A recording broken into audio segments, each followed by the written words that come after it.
Et bonsoir, bonsoir et bienvenue dans ce nouveau live de Planétéo. Je suis Théo et je vous accueille ce soir sur ma planète pour un nouveau live de lecture. Et oui, ce soir, et si on lisait Ainsi parlait Zarathustra, écrit par Friedrich Nietzsche. C'est notre 7e live sur cette œuvre. C'est également l'avant-dernier live sur cette œuvre, puisque on terminera la lecture mardi à 21 h. En 8 épisodes du coup, 2 épisodes par partie. Ce soir, nous lirons donc, vous l'aurez compris, si vous faites les maths, la 4e et dernière partie, en tout cas le début de la 4e et dernière partie. Si ce n'est pas clair pour vous, vous inquiétez pas, en rediffusion sur YouTube, vous avez accès à l'onglet playlist qui va vous permettre de vous enfiler les épisodes les uns à la suite des, à la suite des autres. À la suite des autres. Il suffit pour ça de chercher la playlist Et si on lisait Ainsi par les Zarathustra. Vous aurez les 8 épisodes d'affilée une fois que la lecture en sera terminée. Et puis vous aurez qu'à suivre, ça sera tout facile, tout facile. De même que il vous suffit également à la rediffusion sur YouTube de checker la barre de lecture de la vidéo ainsi que la description de la vidéo pour trouver des timecodes qui vont vous permettre de passer l'introduction des lives, de passer les pauses que j'effectue dans ma lecture et d'aller directement à la lecture en elle-même. Voilou. On est toujours du coup sur Ainsi parlait Zarathustra de Nietzsche, on est toujours sur une lecture qui du coup est somme toute assez complexe, assez lourde parce que il y a beaucoup de choses. En fait, c'est plutôt ça. C'est pas tellement lourd en mode oh là là, c'est lourd. C'est lourd en mode oh là là, il y a tellement de trucs. Donc c'est un peu compliqué. De ce fait, j'ai voulu garder cette logique vu que j'ai fait ça sur quasi toute l'œuvre. Enfin, j'ai fait ça sur toute l'œuvre en fait. J'ai voulu garder cette logique de faire 2 lives par partie, mais la 4e et dernière partie est un petit peu plus longue. Donc, déjà que mes lives passés étaient d'une sacrée longueur et que c'était sacrément costaud et difficile en termes de concentration pour moi parce que de la poésie slash de la philosophie pendant autant de temps, ça devient compliqué pour les méninges. Ce que je vais faire, c'est que ce soir, je vais essayer d'aller à l'essentiel. Je vais essayer certainement de lire un petit peu vite. J'espère que ça va pas trop vous déboussoler. Bon, je vais pas essayer d'expédier le truc n'importe comment non plus, hein. Attention, je vais essayer de continuer à lire convenablement. Mais je vais essayer d'aller voilà, à un débit un peu plus soutenu peut-être, en espérant que ça reste compréhensible et agréable à écouter.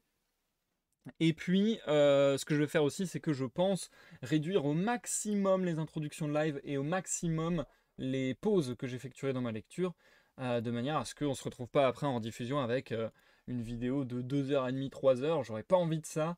Là, si j'arrive, en gros, mon objectif, c'est de me rapprocher au maximum des 2 heures. Pas trop en dessous, pas trop en dessus. Enfin, surtout pas trop au-dessus en fait, parce qu'en dessous, limite, ça me dérange pas. Mais on va essayer de pas faire trop au-dessus des 2 heures. On a vraiment un sacré gros programme, on a vraiment beaucoup de pages à lire ce soir. Ouh là là, ouh là là, je commence à avoir peur parce que l'air de rien, on est vendredi. L'air de rien, j'ai fait 4 lives cette semaine. Bref, je sens que là, j'ai quelques problèmes de diction. J'espère que ça va aller pour la lecture. Bref, je vais faire au mieux de toute manière comme d'habitude. Et puis on va se lancer du coup sans plus de cérémonie. Parce que voilà, j'ai décidé qu'il fallait être efficace sur cette lecture. On arrive bientôt à la fin. J'ai pas envie de trop reprolonger en disant bon, au final, on va faire 12 lives parce que en fait, c'est un peu long.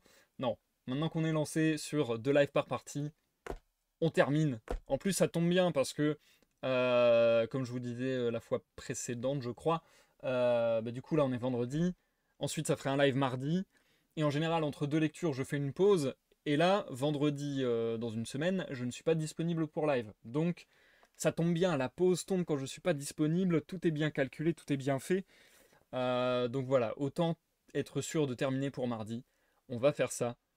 Oh, c'est trop mignon, mon vernis il commence à s'enlever complètement du coup sur mon index. On dirait que j'ai un petit cœur ou je sais pas. Bref, allez, on est y part. Je vous invite à vous installer, à prendre place, à prendre boisson, mangeaille, à vaquer à vos occupations en toute quiétude, tandis que vous écoutez ma douce voix. Vous n'écoutez que ma voix, vous n'entendez que ma voix. Attention à 3, vous dormez. Bien, je vous souhaite un agréable moment. Santé. Et donc, comme je le disais, on entame la lecture Fissa Fissa Fissa, allons retrouver Zarathustra et voyons un petit peu ce que cette quatrième partie aura comme nouvelle corde à son arc à nous proposer.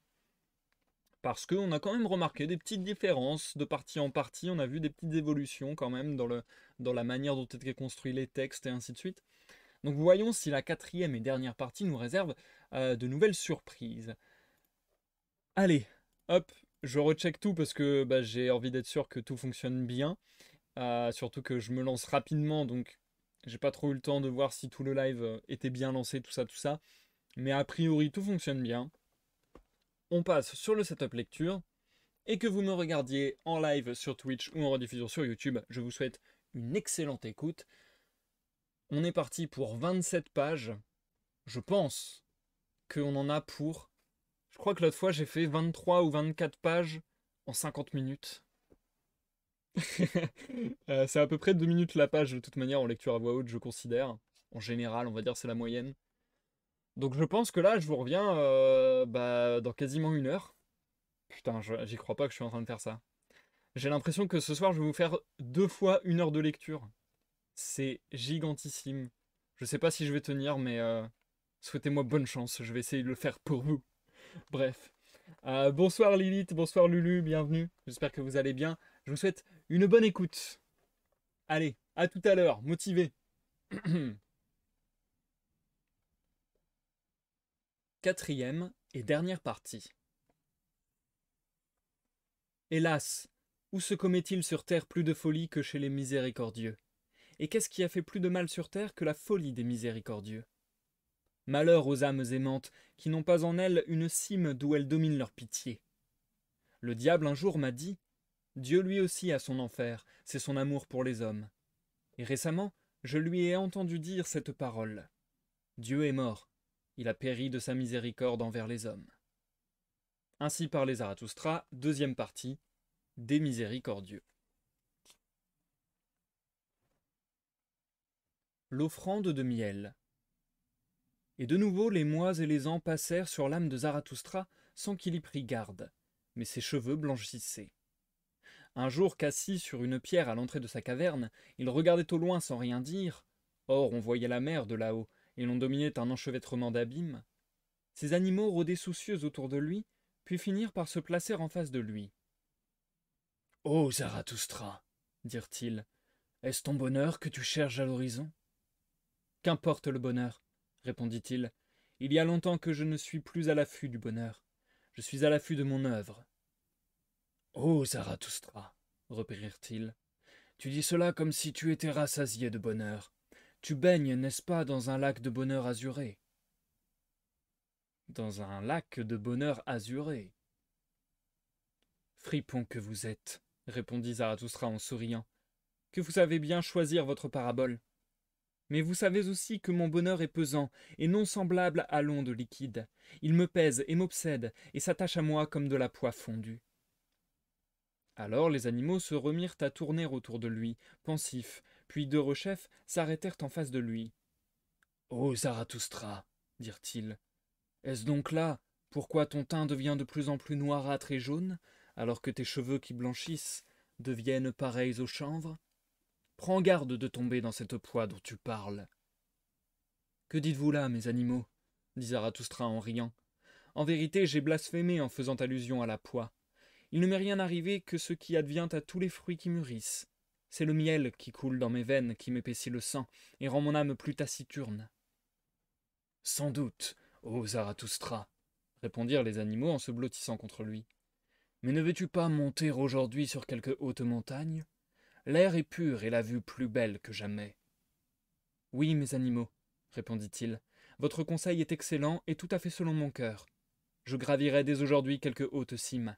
Mais ayez soin que je trouve là-haut du miel, tout un rayon doré de miel jaune et blanc, savoureux et glacé. Car sachez que je veux faire là-haut l'offrande du miel. » Mais quand Zarathustra eut atteint la hauteur, il renvoya les animaux qui l'avaient accompagné et se retrouva seul. Alors il rit de tout son cœur, jeta les yeux autour de lui, et parla ainsi. « Si j'ai parlé de miel et de l'offrande du miel, c'était une ruse oratoire, et en vérité une utile folie. Ici, sur cette hauteur, je puis parler plus librement que devant les cavernes des anachorètes et leurs animaux familiers. Il s'agit bien d'offrandes. Si je gaspille ce qu'on me donne, moi le prodigue aux 1000 mains, appellerais-je cela une offrande? Et si j'ai réclamé du miel, c'était pour en faire un appât. Je souhaitais ce doux et visqueux breuvage dont sont friands les ours les plus renfrognés et d'étranges oiseaux d'humeur morose et méchante. L'appât le plus apprécié des chasseurs et des pêcheurs. Car s'il est vrai que le monde est une forêt noire peuplée de bêtes sauvages, le paradis de tous les chasseurs farouches, il me paraît ressembler encore plus à une mer riche et sans fond, une mer pleine de poissons et de crabes bariolés qui tenteraient les dieux eux-mêmes de se faire pêcheurs et lanceurs de filets, tant cette mer est riche en monstres merveilleux, grands et petits. Le monde humain surtout, la mer humaine, où je lance ma ligne dorée en disant « Ouvre-toi, abîme humain ! Ouvre-toi, jette à mes pieds tes poissons et tes crabes scintillants. J'ai pris le meilleur de mes appâts pour pêcher aujourd'hui les plus étranges poissons-hommes. L'appât que je lance à tous les vents, c'est mon bonheur. Je le lance au près et au loin, au levant, au midi et au couchant, dans l'espoir que de nombreux poissons-hommes viendront mordre et frétiller au bout de mon bonheur. Puis, quand ils auront mordu à mes hameçons aigus et bien dissimulés, je les tirerai jusqu'à ma propre hauteur, ces goujons des profondeurs. Jeu de mots intraduisible, Grundling, goujon, Abgrund, abîme, profondeur. Aux teintes bariolées, pêchées par le plus malin de tous les pêcheurs d'hommes. Car c'est bien là ce que je suis au fond, et par nature. Tyran, attirant, soulevant, élevant, hâleur, éleveur et éducateur. Et ce n'est pas en vain que je me suis dit naguère, deviens qui tu es. Aux hommes désormais de monter jusqu'à moi, car j'attends encore les signes qui m'avertiront que l'heure est venue de mon déclin. Je ne redescendrai pas de moi-même chez les hommes, ainsi le veut mon destin. C'est pourquoi je demeure en attente sur ces hautes cimes, rusé et railleur, sans impatience ni patience, comme un homme qui aurait désappris la patience, car il n'a plus rien à supporter. Mon destin, en effet, me laisse du répit. Sans doute m'a-t-il oublié. Ou bien il est allé s'asseoir à l'ombre sur une grosse pierre et s'occupe à attraper des mouches. Et en vérité je lui sais gré, à mon destin éternel, de ce qu'il ne me harcèle ni ne me presse, mais me laisse le temps de faire des farces et de jouer des tours, si bien qu'aujourd'hui c'est pour pêcher des poissons que j'ai gravi cette haute montagne. A-t-on jamais pris des poissons au sommet des montagnes? Et quand même ce que je cherche et ce que je fais ici serait folie, n'est-ce pas mieux que de s'aigrir dans l'attente et de jaunir et de verdir, de devenir un furieux raidi dans son attente, un orage sacré hurlant du haut des montagnes, un impatient qui crie aux vallées, écoutez-moi ou je vous fouaillerai avec les verges de Dieu. Non que j'en veuille à de pareils enragés, ils sont tout juste bons à me faire rire. Il faut bien qu'ils soient impatients, ces gros tambours bruyants qui veulent à tout prix se faire entendre maintenant ou jamais. Mais moi et mon destin, nous ne nous adressons pas au présent, nous ne nous adressons pas non plus à jamais. Nous avons toute la patience et tout le temps qu'il faut, et au-delà, pour attendre le moment de parler. Car il viendra nécessairement et ne passera pas sans s'arrêter. Qui est celui-là qui viendra nécessairement et ne passera pas sans s'arrêter? C'est notre grand hasard, le grand et lointain empire de l'homme, le millénium de Zarathustra. À quelle distance est ce lointain? Que m'importe? Mais il ne me semble pas moins certain. C'est sur cette base solide que je me tiens d'aplomb, sur mes 2 pieds, sur une base éternelle, sur la dure roche originelle, sur ce massif antédiluvien, plus haut et plus dur que tout autre, où se rencontrent tous les vents comme sur une ligne de partage, chacun demandant « Où sont-ils? D'où soufflent-ils? Et dans quelle direction ?» Ris donc, ris, ma claire et saine malice. Du haut des cimes lance le scintillement de ton rire moqueur, et que ton scintillement attire à moi les plus beaux des poissons-hommes. Et tout ce qui m'appartient à moi dans toutes les mers, l'en-moi et pour moi de toutes choses, cela, pêche-le-moi, cela, amène-le-moi ici. Voilà ce que j'attends, moi, le plus malin de tous les pêcheurs. Élance-toi, ma ligne, enfonce-toi, pénètre, appât de mon bonheur, distille ta rosée la plus suave, miel de mon cœur. Mords, mon hameçon, mords au ventre tous les noirs chagrins. Élance-toi, ô mon regard, ô, que de mers autour de moi, que d'avenirs humains qui commencent à poindre. Et au-dessus de moi, ô, cette paix aux teintes de rose, ce silence sans nuages. Le cri de détresse. Le lendemain, Zarathustra alla de nouveau s'asseoir sur sa pierre, tandis que ses animaux erraient de par le monde, en quête de provends de nouvelles et aussi de miel nouveau. Car Zarathustra avait employé et prodigué jusqu'à la dernière goutte du miel ancien. Mais comme il méditait, son bâton à la main, et l'ombre de son corps se dessinant sur le sol, sans penser à soi ni à son ombre, il prit peur soudain et tressaillit, car à côté de son ombre, il en décernait une seconde. Et comme il se levait, jetant autour de lui un rapide regard circulaire, voici le prophète se tenait à ses côtés, le même qu'il avait naguère nourri et abreuvé à sa table, le prophète de la grande lassitude, celui qui enseignait « Tout se vaut, rien ne vaut la peine, le monde n'a pas de sens, le savoir nous étouffe ». Mais depuis lors, il avait changé, et Zarathustra, le dévisageant avec insistance, sentit son cœur se serrer, tant il vit passer sur ses traits de mauvais présages et d'éclairs grisâtres et cendreux. Le prophète, comprenant ce qui se passait dans l'âme de Zarathustra, se passa la main sur le visage comme pour en effacer les traits, et Zarathustra fit de même. Et s'étant ainsi ressaisis et raffermis en silence, ils se tendirent la main, en signe qu'ils voulaient renouer connaissance. « Sois le bienvenu, dit Zarathustra, prophète de la grande lassitude. Je n'ai pas oublié que tu as été mon convive et mon hôte naguère. Mange et bois avec moi aujourd'hui encore, et pardonne si c'est un vieil homme jovial qui prend place à tes côtés. » « Un vieil homme jovial ?» répondit le prophète en hochant la tête. « Mais qui que tu sois ou prétends d'être, ô Zarathustra, tu ne joueras plus longtemps ce rôle sur cette hauteur. Bientôt ta barque ne sera plus en port sûr. »« Suis-je donc en port sûr ?» demanda Zarathustra en riant. « Les vagues ne cessent de monter autour de ta montagne, » répondit le prophète. « Les vagues de la grande détresse et de la grande affliction. Bientôt elles soulèveront ta barque et elles t'emporteront. » Zarathustra garda le silence d'un air surpris. « N'entends-tu rien encore ?» poursuivit le prophète. « N'entends-tu pas ce murmure et ce grondement qui monte de l'abîme ?» Zarathustra de nouveau garda le silence en prêtant l'oreille.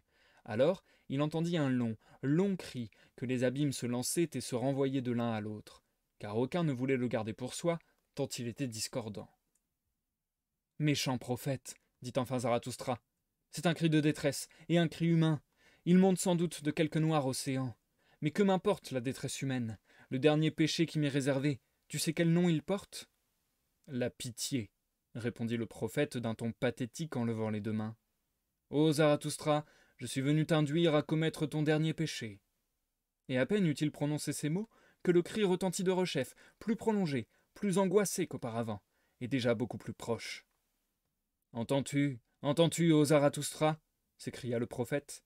C'est à toi qu'il s'adresse. Il te dit « Viens, viens, viens, il est temps, il est grand temps. » Là-dessus, Zarathustra garda le silence, troublé et bouleversé en lui-même. Enfin, il demanda comme doutant de soi « Et qui est-ce qui m'appelle là-bas ?»« Tu le sais bien, » répondit le prophète. « Pourquoi feindre ? C'est l'homme supérieur qui clame vers toi. »« L'homme supérieur ?» s'écria Zarathustra saisi de terreur. « Que veut-il celui-là ? Que me veut-il ? L'homme supérieur, qu'a-t-il à chercher ici ?» Et tout son corps se couvrit de sueur. Mais le prophète, sans répondre à la question angoissée de Zarathustra, tendait l'oreille vers ce qui montait des profondeurs. Cependant, comme il y eut un silence prolongé, il détourna les yeux et vit Zarathustra debout et tremblant devant lui. « Ô Zarathustra, déclara-t-il d'une voix attristée, tu n'as pas l'air d'un homme à qui son bonheur fait tourner la tête. Il va te falloir danser, de peur que tu ne tombes tout d'un coup. Mais même si tu voulais danser et faire tous tes entrechats devant moi, personne n'affirmerait à te voir que tu es le seul homme au monde à connaître la joie. C'est en vain que l'on chercherait cet homme-là sur cette cime. On y trouverait bien des cavernes et des repères et des cachettes pour ceux qui veulent se cacher, mais on n'y trouverait pas des mines de bonheur, des trésors et des filons vierges, pleins de l'or du bonheur. Le bonheur. Comment trouver le bonheur chez ces enterrés vivants, chez ces solitaires ? Faudra-t-il que j'aille encore quérir le bonheur aux îles fortunées ou au loin sur des mers oubliées ? D'ailleurs, tout se vaut, rien ne vaut la peine, inutile de chercher. Il n'y a plus d'îles fortunées. Ainsi gémissait le prophète. Mais à son dernier gémissement, Zarathustra recouvra sa lucidité et son assurance, comme celui qui, d'un profond abîme, remonte à la lumière. « Non, non, non, et 3 fois non !» s'écria-t-il d'une voix forte en se lissant la barbe. « Cela, je le sais mieux que toi. Il y a encore des îles fortunées. Là-dessus, ce n'est pas à toi de parler, vieux géniard. Là-dessus, cesse ce clapotis, nuage de pluie d'avant-midi. Ne vois-tu pas que je suis inondé de ta tristesse et trempé comme un barbet? Je vais me secouer à présent, et me sauver loin de toi pour me sécher. N'en sois point surpris. Tu me trouves discourtois? Mais c'est moi qui tiens court ici. Quant à ton homme supérieur et en bien, je vais me mettre au plus tôt à sa recherche dans ces forêts. C'est de là qu'est venu son cri. Peut-être est-il menacé par quelque bête féroce. Il est sur mes terres, où je ne veux pas qu'il lui arrive malheur. Et en vérité, il ne manque pas de bêtes féroces dans mes environs. Parlant ainsi, Zarathustra se détourna et voulut s'éloigner. Alors le prophète lui dit « Ô Zarathustra, tu es un fripon. Je vois bien que tu veux te débarrasser de moi. Tu préfères même t'enfoncer dans les forêts et y poursuivre les bêtes féroces. Mais à quoi cela te servira-t-il? Tu me trouveras ce soir, je serai là, dans ta caverne, patient et pesant comme une souche, et je t'attendrai. » Soit, lui jeta Zarathustra tout en s'éloignant, et tout ce qui est à moi dans ma caverne est aussi à toi, ô mon hôte. Mais si tu y trouves encore du miel, lèche ce qu'il en reste, ours bourru que tu es, et tâche d'adoucir ton humeur. Car il importe que ce soir nous soyons tous deux de bonne humeur et heureux que ce jour s'achève. Et toi-même, tu danseras au son de mes chansons, comme mon ours savant. Tu n'y crois pas? Tu secoues la tête. Allons, courage, vieil ours, car moi aussi, je suis prophète.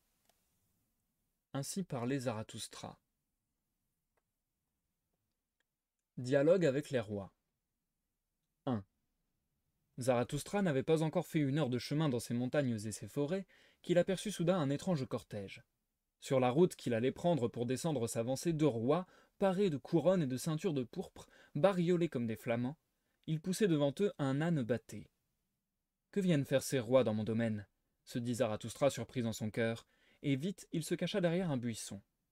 Mais comme les rois approchaient, il dit à demi-voix, comme se parlant à lui-même, « Voilà qui est étrange, bien étrange. Comment cela peut-il s'agencer? Je vois 2 rois, et un seul âne. » Alors les 2 rois firent halte en souriant, et regardèrent du côté d'où venait la voix, puis se regardèrent l'un l'autre bien en face. « Voilà des choses que l'on pense aussi chez nous, » dit le roi de droite, « mais on ne les dit pas. » Mais le roi de gauche haussa les épaules et répondit, « C'est sans doute un chevrier, ou un solitaire qui a vécu trop longtemps dans la seule société des rochers et des arbres. L'absence de société corrompt aussi les bonnes mœurs. » « Les bonnes mœurs, » répliqua l'autre roi avec humeur et amertume. « À quoi avons-nous cherché à nous soustraire? N'est-ce pas aux bonnes mœurs, justement? À la bonne société? Mieux vaut certes vivre avec des ermites et des chevriers qu'avec cette plèbe dorée, fausse et outrageusement fardée, qui s'intitule la bonne société, bien qu'elle porte le nom de noblesse. Mais tout y est faux et pourri, le sang d'abord, à cause de vieilles maladies pernicieuses, et de guérisseurs plus pernicieux encore. Ce qu'il y a de meilleur, ce que je préfère, de nos jours, c'est un paysan robuste, grossier, matois, entêté, résistant. Il n'y a rien de plus noble de nos jours. Le paysan est ce que nous avons de meilleur aujourd'hui, et la race paysanne devrait dominer. Mais c'est la populace qui domine, je ne m'y laisserai plus tromper. Or, qui dit populace, dit métissage. Métissage populacier, tout y est mélangé à tout, saints et gredins, aubereaux et juifs, et toutes les bêtes de l'arche de Noé. Bonnes mœurs, tout est faux et pourri chez nous, on ne vénère plus rien, c'est là ce que nous avons fui. Ce sont des chiens doucereux et importuns, ils s'occupent à dorer des palmes. Le dégoût qui m'étrangle, c'est que même nous, les rois, nous soyons attifés et déguisés que nous sommes, dans la splendeur vétuste et fanée de nos pères, pareils à des médailles que l'on offre aux plus bêtes et aux plus rusés, et à tout ce qui trafique aujourd'hui du pouvoir. Nous ne sommes pas les premiers, et nous sommes forcés d'en faire semblant. C'est une supercherie qui a fini par nous inspirer satiété et dégoût. Nous avons voulu fuir la canaille, tous ces braillards, ces mouches à viande qui tiennent la plume, ce relent de boutiquier, ces ambitions frétillantes, cette haleine empuantie. Fi donc, vivre parmi la canaille. Être les premiers parmi la canaille, fi donc, ah, dégoût, dégoût, dégoût. À quoi sommes-nous encore bons, nous autres rois? Voilà ton ancien mal qui te reprend, dit ici le roi de gauche. C'est le dégoût qui te reprend, mon pauvre frère, mais tu le sais, quelqu'un nous écoute. Zarathustra, qui pendant ces discours avait été tous yeux, tout oreille, sortit alors de sa cachette, s'avança vers les rois, et dit « Celui qui vous écoute et qui vous écoute avec plaisir, ô roi, s'appelle Zarathustra. Je suis Zarathustra, celui qui a jadis proclamé « À quoi bon les rois ?» Excusez-moi, mais j'ai été heureux de vous entendre dire « À quoi sommes-nous encore bons, nous les rois ?» Mais vous êtes ici dans mon domaine, et sous ma loi. Que pouvez-vous bien venir chercher dans mon royaume? mais peut-être avez-vous trouvé, chemin faisant, celui que je cherche, l'homme supérieur. » Quand les rois entendirent ces paroles, ils se frappèrent la poitrine et s'écrièrent d'une seule voix: « Nous sommes démasqués. Le glaive de ta parole ouvre une brèche dans les plus épaisses ténèbres de nos cœurs. Tu as découvert notre détresse, car voici, c'est pour découvrir l'homme supérieur que nous nous sommes mis en route, l'homme qui nous est supérieur, bien que nous soyons rois. Nous lui amenons cet âne, car l'homme supérieur doit être aussi le maître suprême sur terre. Le malheur le plus cruel qui puisse frapper l'humanité, c'est que les puissants de la terre ne soient pas les premiers en valeur. Tout est alors faussé, tordu, défiguré, et s'il arrive que les plus vils de tous aient le pouvoir, ceux qui sont plus bestiaux qu'humains, la populace gagne en prix de jour en jour, et finalement la vertu populacière proclame: « Voici, moi seul, je suis la vertu. » Qu'ai-je entendu, dit Zarathustra, que de sagesse chez des rois. J'en suis enchanté en vérité, et j'ai déjà envie d'en faire un couplet, même si ce couplet ne plaît pas à toutes les oreilles. Il y a longtemps que j'ai oublié l'art de ménager les longues oreilles. Allons, courage. Mais il arriva qu'ici l'âne prit aussi la parole, et prononça distinctement et avec humeur ces mots. « Ia !» Un jour, et l'on me dit que c'était en l'an 1, la Sibylle disait, ivre sans avoir bu: « Malheur, tout à présent va de mal en pis. Déchéance, déchéance, jamais le monde ne chut si bas. » Rome finit en putain pour mourir au Bordeaux, son César déchu en bête, et Dieu lui-même devenu juif. 2. Les rois goûtèrent fort ce couplet, mais le roi de droite dit: « Que nous avons bien fait, ô Zarathustra, de nous mettre en quête de toi, car tes ennemis nous montraient ton image dans leur miroir. Tu y faisais une grimace si diabolique et si sardonique que nous avions peur de toi. Mais malgré tout, tes maximes nous chatouillaient agréablement l'oreille et le cœur. Aussi avons-nous fini par nous dire: qu'importe sa figure, nous voulons entendre celui qui enseigne. Vous aimerez la paix comme le moyen de guerre nouvelle, et la paix brève plutôt que la longue. Personne n'a jamais tenu de propos aussi belliqueux. Qu'est-ce qui est bon? C'est d'être brave. La bonne guerre sanctifie toutes les causes. Ô Zarathustra, en écoutant ces paroles, le sang de nos pères s'est ému en nous. C'est ainsi que le printemps parle aux vieilles futailles. Quand les glaives s'entrecroisaient, pareils à des serpents mouchetés de rouge, alors nos pères trouvaient la vie bonne. Le soleil de la paix leur paraissait tiède et mou. La longue paix leur faisait honte. Comme ils soupiraient, nos pères, quand ils voyaient sécher dans l'inaction les glaives étincelants pendus au mur, comme ils avaient soif de guerre, car l'épée a soif de sang et étincelle de désir. Tandis que les rois bavardaient ainsi, parlant avec animation de la félicité de leur père, il vint à Zarathustra une légère envie de se moquer de leur enthousiasme, car c'étaient visiblement des rois très pacifiques qu'il avait devant lui, avec leurs vieux visages affinés. Mais il se contint. « Allons, dit-il, voici le chemin. C'est là-haut que se trouve la caverne de Zarathustra, et nous allons terminer cette journée par une longue soirée. Mais à présent un appel de détresse m'oblige à m'éloigner de vous en toute hâte. C'est un honneur pour ma caverne que des rois daignent s'y asseoir pour m'attendre, mais sans doute vous faudra-t-il attendre longtemps. Toutefois, qu'importe. Où est-on mieux dressé à attendre de nos jours que dans les cours? Et toute la vertu des rois, la seule qui leur ait été laissée, n'est-ce pas aujourd'hui de savoir attendre? » Ainsi parlait Zarathustra.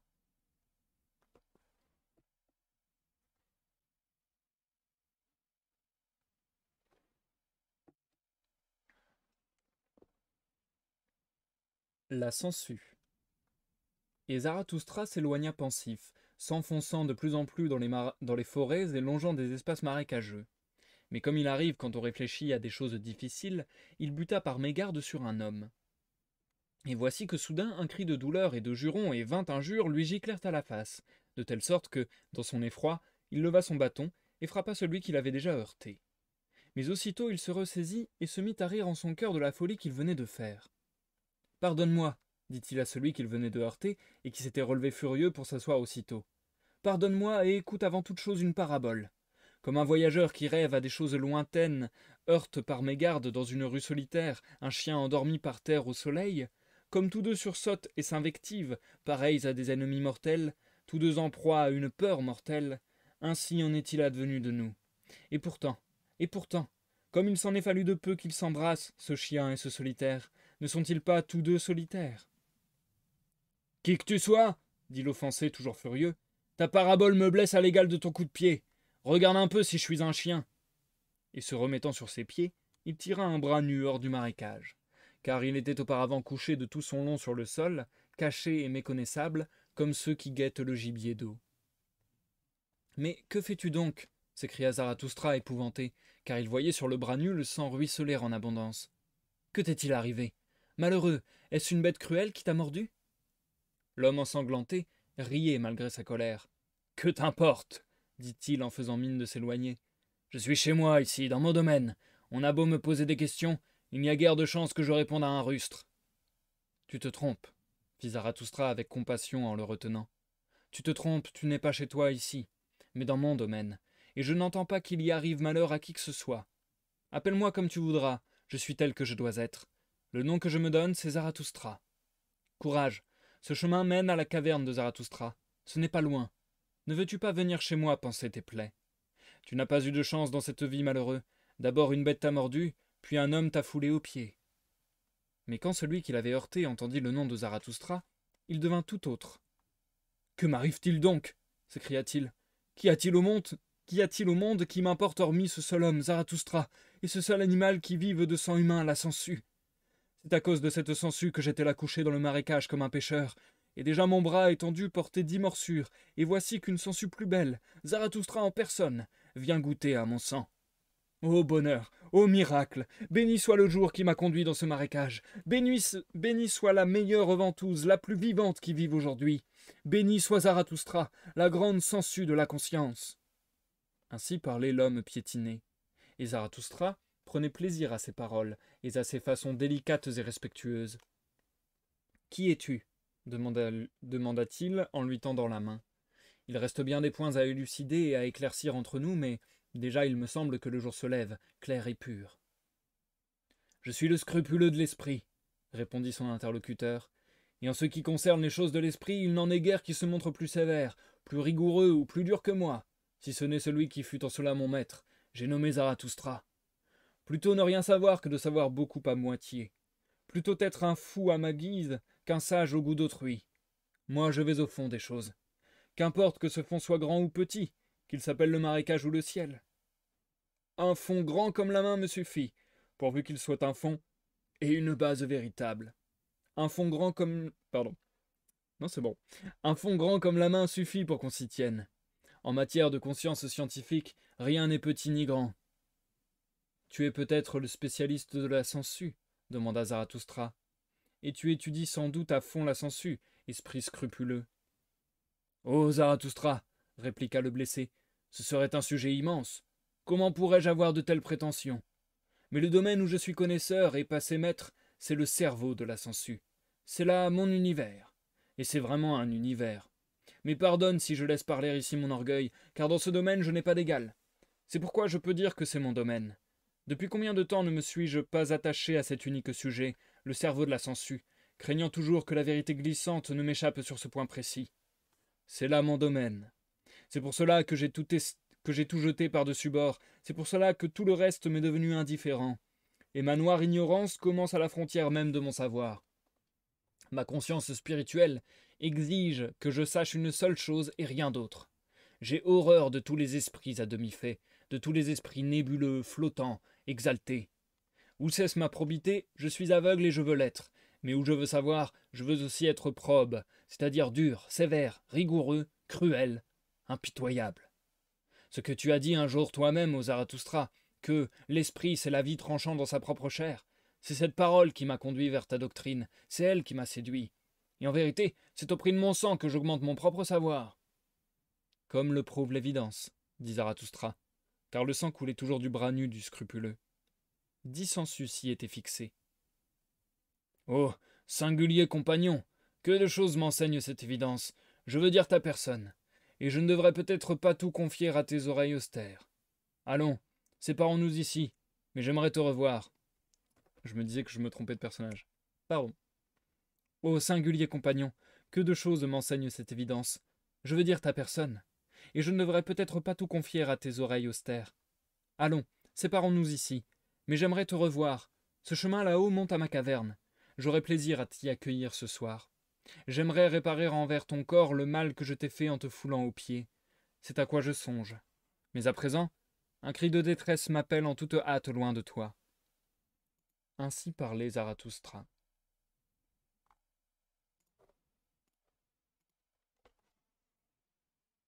L'enchanteur. 1. Mais comme Zarathustra contournait un rocher, il vit non loin de lui sur le même chemin un homme qui agitait ses membres comme un dément et qui finit par se coucher à plat ventre sur le sol. « Halte !» se dit alors Zarathustra en son cœur. « Celui-là doit être l'homme supérieur, c'est lui qui a poussé ce cri de détresse.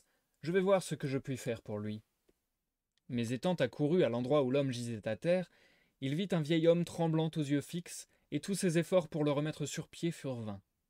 Le malheureux ne semblait même pas s'apercevoir qu'il y eût quelqu'un auprès de lui. Au contraire, il continuait à regarder de côté et d'autre avec des gestes pitoyables, comme s'il était abandonné et isolé du monde entier. Enfin, après force tremblements, sursauts et recroquevillements sur lui-même, il se mit à se lamenter en ces termes. « Qui me réchauffera? Qui m'aimera encore? Tendez-moi de brûlantes mains, donnez-moi des brasiers pour réchauffer mon cœur. Me voilà gisant, frissonnant, pareil au moribond, dont on chauffe les pieds tout grelottant, hélas, de fièvres inconnues, tremblant sous les flèches aiguës et glacé des frimas, traqué par toi, pensée indicible, voilée, atroce, chasseur embusqué derrière les nuées, abattu, foudroyé par toi, œil moqueur qui me fixe du fond des ténèbres, tel je suis là, gisant, convulsé, tordu, torturé par tous les éternels supplices, frappé, par toi, chasseur cruel, par toi, Dieu inconnu. Frappe, pénètre en moi, redouble, perce, brise ce cœur. Quelle est cette torture aux flèches émoussées? Pourquoi me regarder encore, éternel affamé de la souffrance humaine? Pourquoi me foudroyer de tes yeux divins et cruels? Tu ne veux pas ma mort, seulement mon martyr. À quoi bon me martyriser, ô Dieu cruel, Dieu inconnu? Ah, te voilà qui viens en tapinois, au cœur de cette nuit profonde. Que me veux-tu? Parle! Tu me presses, tu me foules, hélas de bien trop près déjà. Va-t'en, va-t'en! Tu m'entends respirer? Tu écoutes battre mon cœur? Ô jaloux, jaloux de quoi? Va-t'en, va-t'en! À quoi bon cette échelle? Tu veux pénétrer dans mon cœur, entrer dans nos pensées, dans mes plus secrètes pensées, voleur éhonté et inconnu? Que veux-tu dérober? Dis, que veux-tu surprendre? Que veux-tu m'extorquer à force de torture? Tortionnaire! Oh, vieux bourreau! Où veux-tu me voir comme un chien, me rouler à tes pieds, et soumis, hors de moi, ravi, t'adorer, remuant la queue? C'est en vain.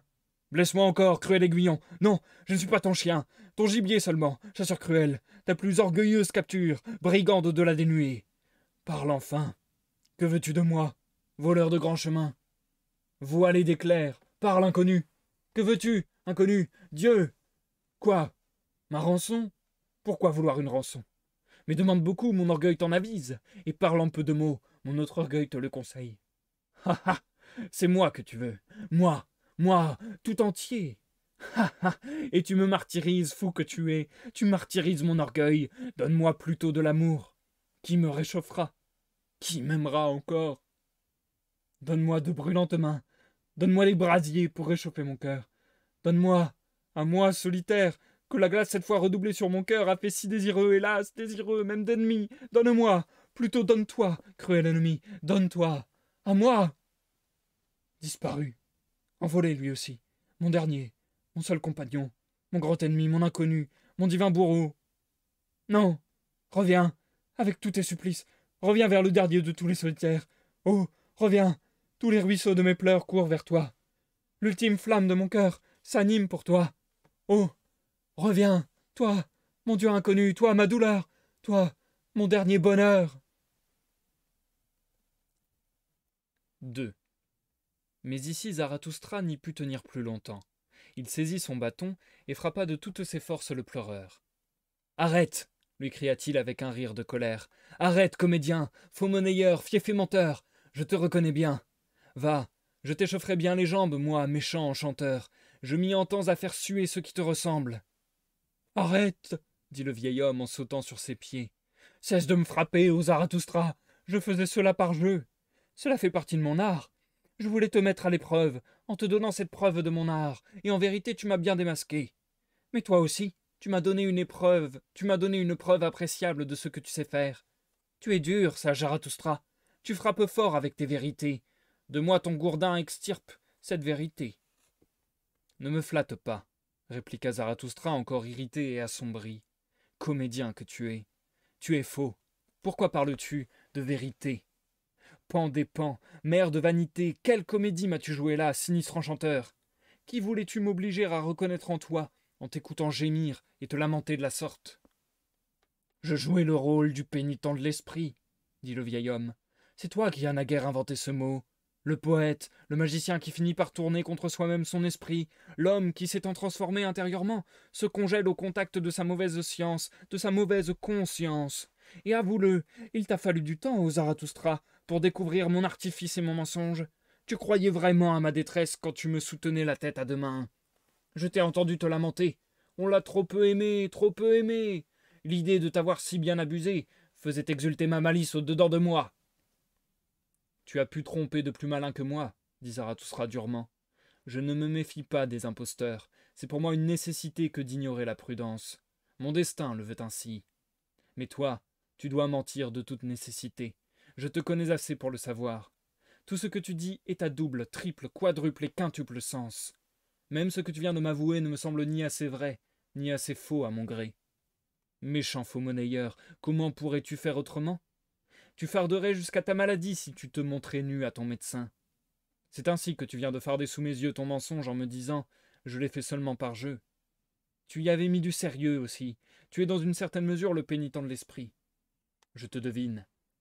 Tu es pour tout le monde un enchanteur, mais aucun de tes mensonges, aucune de tes ruses n'agit plus sur toi. N'agit plus sur toi. Tu es désenchanté à tes propres yeux. Tu as récolté le dégoût, comme ta seule vérité. Il n'y a plus un mot de vrai en toi, mais ta lèvre est vraie.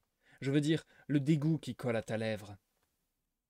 Mais qui es-tu donc? S'écria alors le vieil enchanteur d'une voix hautaine.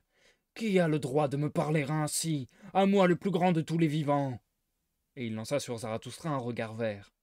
Mais tout aussitôt, il changea d'expression et dit tristement « Ô Zarathustra, je suis là de tout cela. J'ai le dégoût de mes artifices. Je ne suis pas grand. À quoi bon feindre? Mais tu le sais, je cherche la grandeur. J'ai voulu agir en grand homme, et j'ai séduit beaucoup de gens. Mais c'était un mensonge au-dessus de mes forces. J'en suis brisé. Ô Zarathustra, tout est mensonge en moi, mais je suis bien réellement brisé. Cette brisure est ma pure vérité. Cela te fait honneur, dit Zarathustra d'un air sombre, abaissant et détournant le regard. Chercher la grandeur, cela te fait honneur, mais aussi cela te trahit. Tu n'es pas grand. Vieil enchanteur sinistre, voilà ce que tu as de meilleur et de plus honnête en toi. Ce que je respecte en toi, c'est que tu t'es lassé de toi-même et que tu as déclaré « je ne suis pas grand ». En cela je t'honore. En cela tu es bien réellement le pénitent de l'esprit, ne fût-ce que le temps d'un souffle ou d'un clin d'œil. Dans cet instant-là, tu as été vrai. Mais dis-moi, que cherches-tu ici dans ces forêts et ces rochers qui m'appartiennent? Et à quelle épreuve voulais-tu me soumettre en te mettant en travers de mon chemin? En quoi voulais-tu me tenter? Ainsi parlait Zarathustra, les yeux étincelants. Le vieil enchanteur garda d'abord le silence, puis il dit « T'ai-je tenté? J'ai seulement tenté de te trouver. Ô Zarathustra, je cherche un homme vrai et droit, pur, simple, sans équivoque, un homme de toute probité, un vase de sagesse, un saint de la connaissance, un grand homme. Ne le sais-tu pas, ô Zarathustra? Je cherche Zarathustra. » Et ici, il y eut un long silence entre eux. Et Zarathustra s'absorbait profondément en lui-même, les yeux clos. Puis revenant à son interlocuteur, il prit l'enchanteur par la main et dit avec infiniment de courtoisie et de ruse « Allons, le chemin qui monte là-haut mène à la caverne de Zarathustra. Tu pourras y aller chercher celui que tu désires trouver. Et prends conseil de mes animaux, de mon aigle et de mon serpent. Ils t'aideront dans ta recherche. Mais ma caverne est grande. Quant à moi, il est vrai, je n'ai jamais vu de grand homme. Les yeux les plus subtils sont encore trop grossiers pour voir la grandeur. Nous vivons sous le règne de la populace. J'ai déjà rencontré plus d'un homme occupé à se hausser et à se gonfler, et le peuple criait « Voyez quel grand homme !» Mais à quoi servent tous les soufflets de forge? Il n'en sort jamais que du vent. La grenouille, à force de se gonfler, finit par crever, et le vent s'en échappe. Piquer au ventre un enflé, voilà ce que j'appelle un bon tour. Écoutez cela, mes enfants. Le présent appartient à la populace. Sait-on encore ce qui est grand, ce qui est petit? Qui est-ce qui a réussi dans sa quête de la grandeur? Un fou seulement. Les fous y réussissent. Tu es en quête de grands hommes, singulier fou? Qui donc t'a enseigné cette quête? Est-ce le moment? Entre toutes tes tentatives, pourquoi venir me tenter, méchant? Ainsi parlait Zarathustra, le cœur rasséréné, et il poursuivit en souriant sa marche.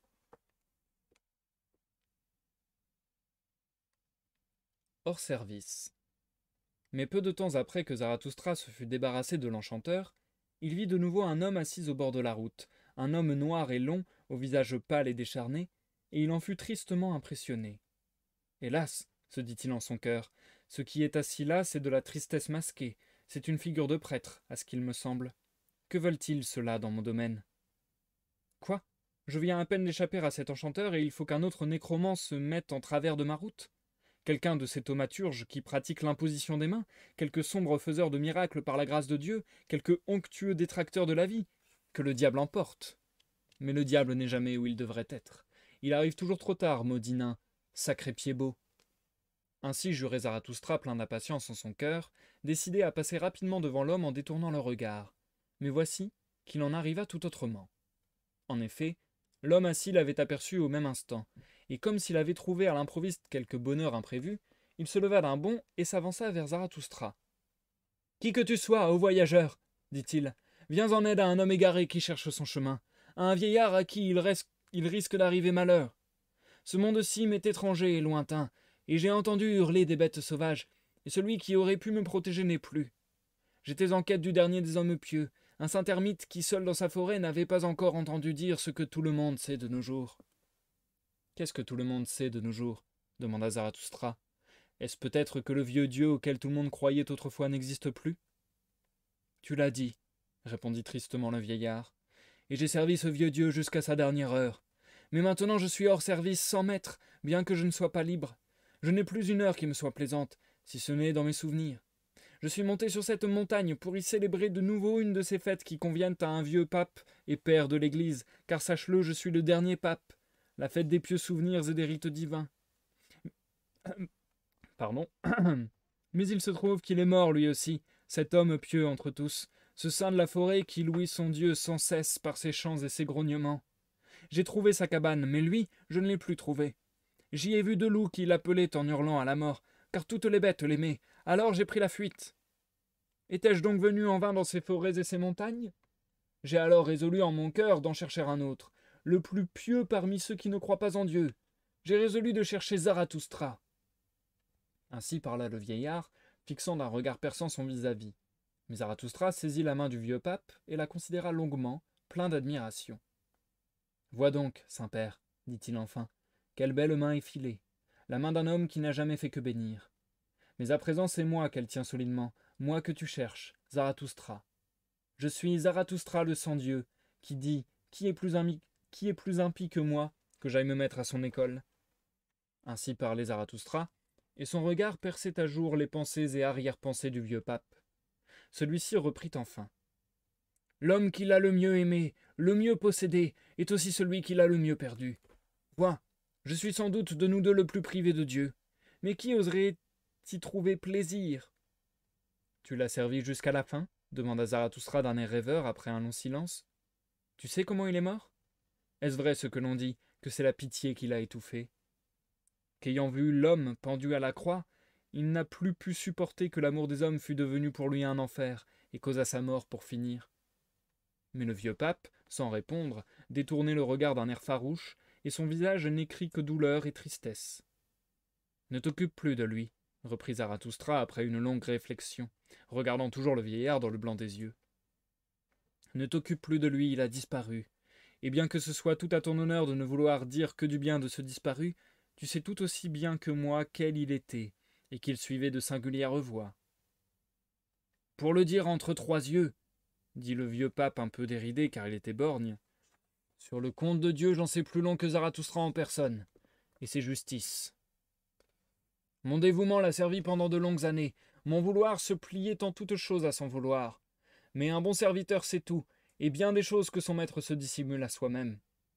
C'était un Dieu secret, plein de mystères. En vérité, il n'a su se procurer un fils que par des voies clandestines. À l'entrée de son credo se tient l'adultère. Le célébrer comme un Dieu d'amour, c'est déprécier l'amour. Ce Dieu n'a-t-il pas aussi voulu être juge? Mais l'amoureux est étranger à toute pensée de récompense ou de rétribution. Il était dur et vindicatif dans sa jeunesse, ce dieu venu d'Orient, et il édifia un enfer pour distraire ses favoris. Mais il finit par devenir vieux et mou et flasque et compatissant, plus semblable à un grand-père qu'à un père, semblable surtout à une vieille grand-mère toute branlante. Il se tenait là tout flétri au coin de son feu, se plaignant de ses mauvaises jambes, fatigué de vivre, fatigué de vouloir, et un jour il finit par périr étouffé par son excessive pitié. « Et toi, vieux pape, dit Zarathustra en l'interrompant un instant, tu as vu tout cela de tes yeux ? C'est peut-être bien ainsi que cela s'est passé, ainsi et aussi autrement, car les dieux, quand ils meurent, meurent de diverses morts. Peu importe, d'une manière ou de l'autre, d'une manière et de l'autre, il n'est plus. Il offusquait mes yeux et mes oreilles, c'est ce que j'ai à dire de pire contre lui. J'aime tout ce qui a le regard limpide et la parole nette, mais lui, tu le sais bien, vieux prêtre, il avait en lui quelque chose de tes manières à toi, des manières de prêtre. Il était ambigu, et il avait l'esprit confus. Combien de fois il s'est irrité contre nous, fumant de colère parce que nous le comprenions de travers. Que ne s'exprimait-il plus nettement? Et si la faute était à nos oreilles, pourquoi nous avait-il donné de mauvaises oreilles? S'il y avait de la fange dans nos oreilles, qui donc l'y avait mise? Il a échoué dans trop de ses créations, ce potier novice. Mais se venger sur ses poteries et sur ses créatures de ce qu'elles n'étaient pas réussies, c'était un péché contre le bon goût. En matière de piété aussi, il existe un bon goût. C'est ce bon goût qui a fini par dire « Assez d'un pareil Dieu, plutôt n'avoir pas de Dieu, plutôt se tailler à soi-même sa destinée, plutôt être fou, plutôt être nous-mêmes Dieu. » Qu'ai-je entendu? Dit ici le vieux pape en dressant l'oreille. Ô Zarathustra, tu es plus pieux que tu ne le penses avec une pareille incroyance. C'est quelque Dieu présent en toi qui t'inspire ton impiété. N'est-ce pas ta pitié même qui t'empêche de croire encore en Dieu, et ton excessive probité qui t'entraîne au-delà du bien et du mal? Vois donc tout ce qui t'a été réservé. Tu as des yeux, des mains et des lèvres faits pour bénir de toute éternité. On ne bénit pas de la main seulement. Auprès de toi, bien que tu prétendes être le pire des impies, je flaire un secret parfum d'encens et de longues bénédictions. Tu m'envoies heureux et peiné. Permets-moi d'être ton hôte, ô Zarathustra, pour une seule nuit. Nulle part au monde je ne me sentirai mieux que chez toi. Amen. Ainsi soit-il, dit Zarathustra très surpris. Ce chemin qui monte là-haut mène à la caverne de Zarathustra. En vérité, j'aimerais t'y conduire moi-même, Saint-Père, car j'aime tous les hommes pieux. Mais à présent un cri de détresse m'appelle en hâte au loin, loin de toi. Je ne veux pas qu'il arrive malheur à personne sur mes terres. Ma caverne est un havre sûr, et je voudrais replacer tous les affligés sur un sol ferme et les aider à se remettre d'aplomb sur leurs jambes. Mais qui pourrait te soulager de la tristesse qui te pèse aux épaules? Je suis trop faible, pardon. Certes, nous pourrions attendre longtemps avant que quelqu'un réussisse à ressusciter ton Dieu, car ce vieux Dieu a cessé de vivre. Il est mort, et bien mort. Ainsi parlait Zarathustra. Et je vais m'arrêter là pour la première partie de lecture de ce soir. On se marque une courte pause, les amis. Waouh! Bon, j'avais prévenu, hein. J'avais prévenu ce soir, la lecture est costaud. On a beaucoup de pages à lire. Je viens de vous en lire 27, il me semble. Et encore, j'ai été relativement rapide, franchement, par rapport à ce que je pensais. Donc ça va, je suis pas trop en retard, on va dire. Donc voilà. C'était donc les 27 premières pages de la quatrième et dernière partie. J'enchaîne avec 22 pages dans pas longtemps du tout, parce que j'ai pas envie que le live dure des heures et des heures, donc je vais enchaîner assez rapidement. Désolé si j'ai un petit peu bafouillé une fois de temps en temps. Je suis bien au courant. C'est vrai que ce soir j'ai quelques difficultés, je trouve. Mais bon, globalement, je pense que j'ai pas trop mal lu, j'espère, vous me direz. Euh, Mais ouais, franchement, c'est intéressant en plus. C'est ça le pire, c'est que c'est pour ça aussi que j'avais envie de me dépêcher, entre guillemets, de finir Zarathustra. Parce que je commençais. Ça m'embête de dire m'ennuyer, parce qu'en même temps, je trouve l'œuvre cool. Mais en fait, c'est tellement lourd, c'est tellement. Je trouve pas d'autre mot que lourd et ça m'agace. Mais c'est tellement complexe, c'est tellement trop de choses d'un coup, entre guillemets, dans la tête, que En fait, bah ouais, je commençais à me lasser un petit peu et j'avais envie de terminer la lecture le plus vite possible, je vous avoue. Parce que je me disais, mais putain, c'est en plus très très très long, quoi. Donc voilà, j'ai essayé un petit peu de speed. Et en même temps, sur les lives où je speed le plus, là aujourd'hui et la fois prochaine, c'est peut-être là où je vais prendre le plus de plaisir parce que pour le moment, ce début de quatrième et dernière partie, je le trouve très sympathique. On a un peu changé la manière de faire et j'aime bien. Il y a un peu plus la forme d'un récit pour le coup, un peu plus la forme d'une histoire. Et je trouve que on, on s'éloigne un peu plus de la philosophie franche et frontale qu'il y avait dans certaines parties et qu'on va davantage dans le récit, la parabole, la métaphore, la poésie. Donc oui, cet ajout du récit, je trouve, rend la lecture encore plus agréable pour le coup. Euh, le fait que voilà, on ait vraiment ce périple de Zarathustra qui se promène dans son domaine, qui rencontre un à un des personnages, ça peut rappeler beaucoup des choses qu'on a déjà lues ensemble en live. Je pense notamment à la Divine Comédie de Dante, avec l'enfer, le purgatoire et le paradis. Il y avait vraiment cette mécanique de on se balade et on rencontre des personnages à chaque fois, qui nous donnent un petit peu leur manière de voir la vie et avec lesquels on va interagir, quoi. Ça me fait penser aussi un petit peu à... mince, j'avais autre chose en tête et je ne le trouve plus. Pipapou pipou.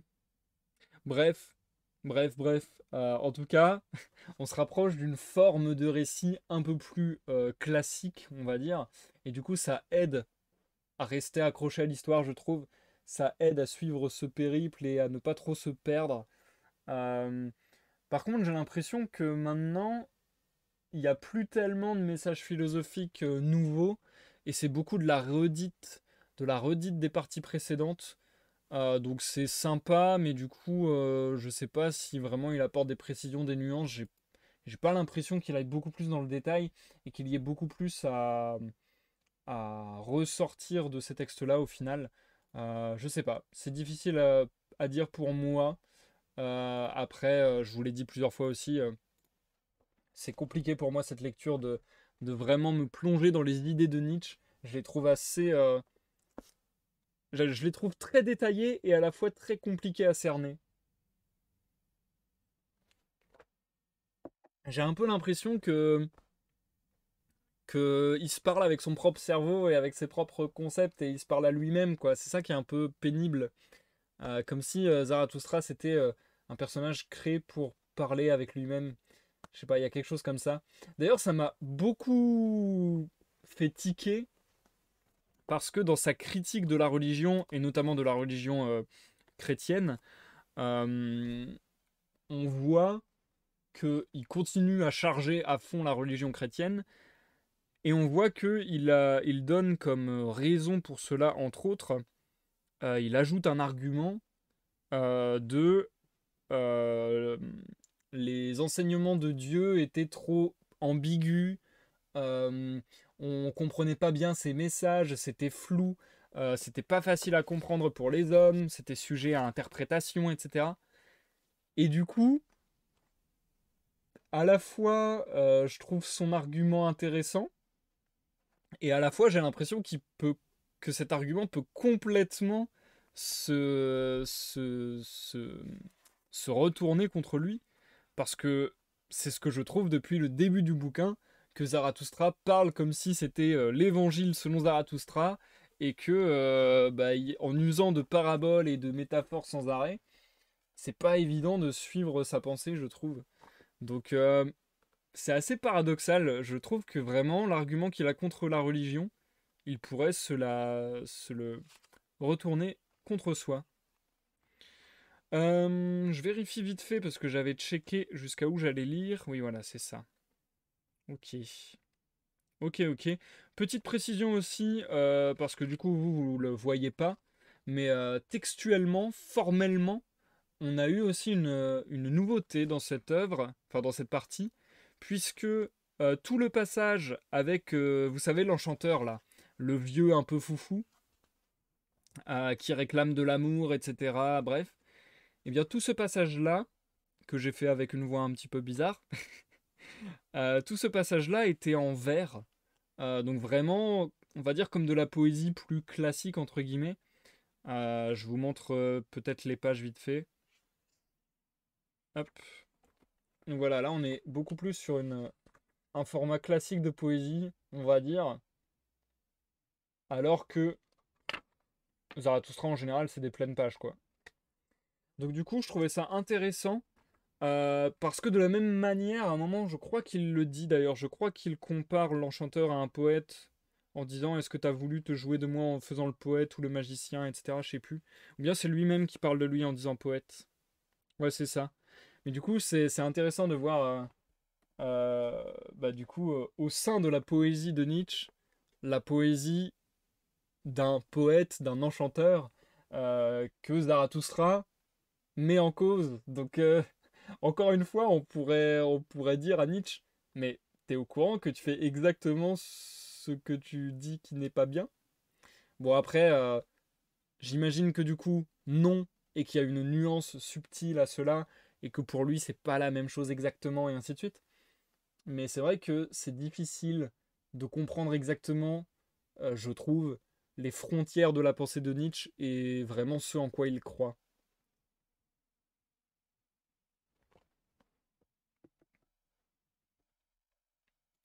Pour le coup, aucun rapport, mais le fait de rencontrer plein de personnages et rencontrer des rois dans la forêt et un mec fou, l'enchanteur et tout, ça me fait penser à Alice au Pays des Merveilles. Aucun rapport, mais dans la forme, ça me fait un peu penser comme ça, c'est marrant.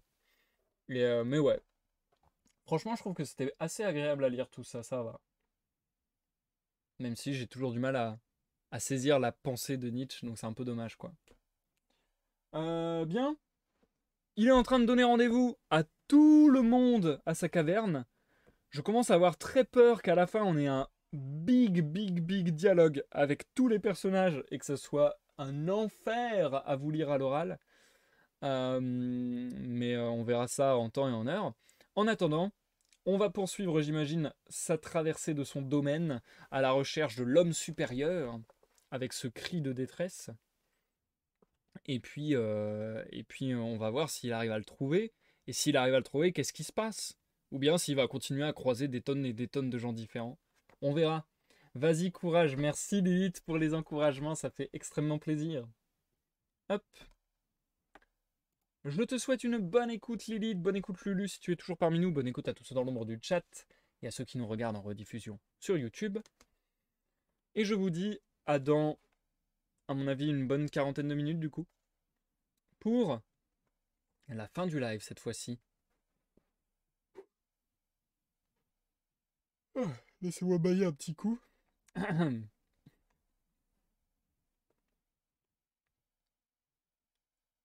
Quatrième et dernière partie, suite.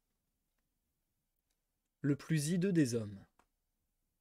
Et de nouveau Zarathustra s'en alla par monts et par forêts, et ses yeux avaient beau chercher partout, il ne trouvait nulle part celui qu'il cherchait, le misérable qui avait poussé ce grand cri de détresse.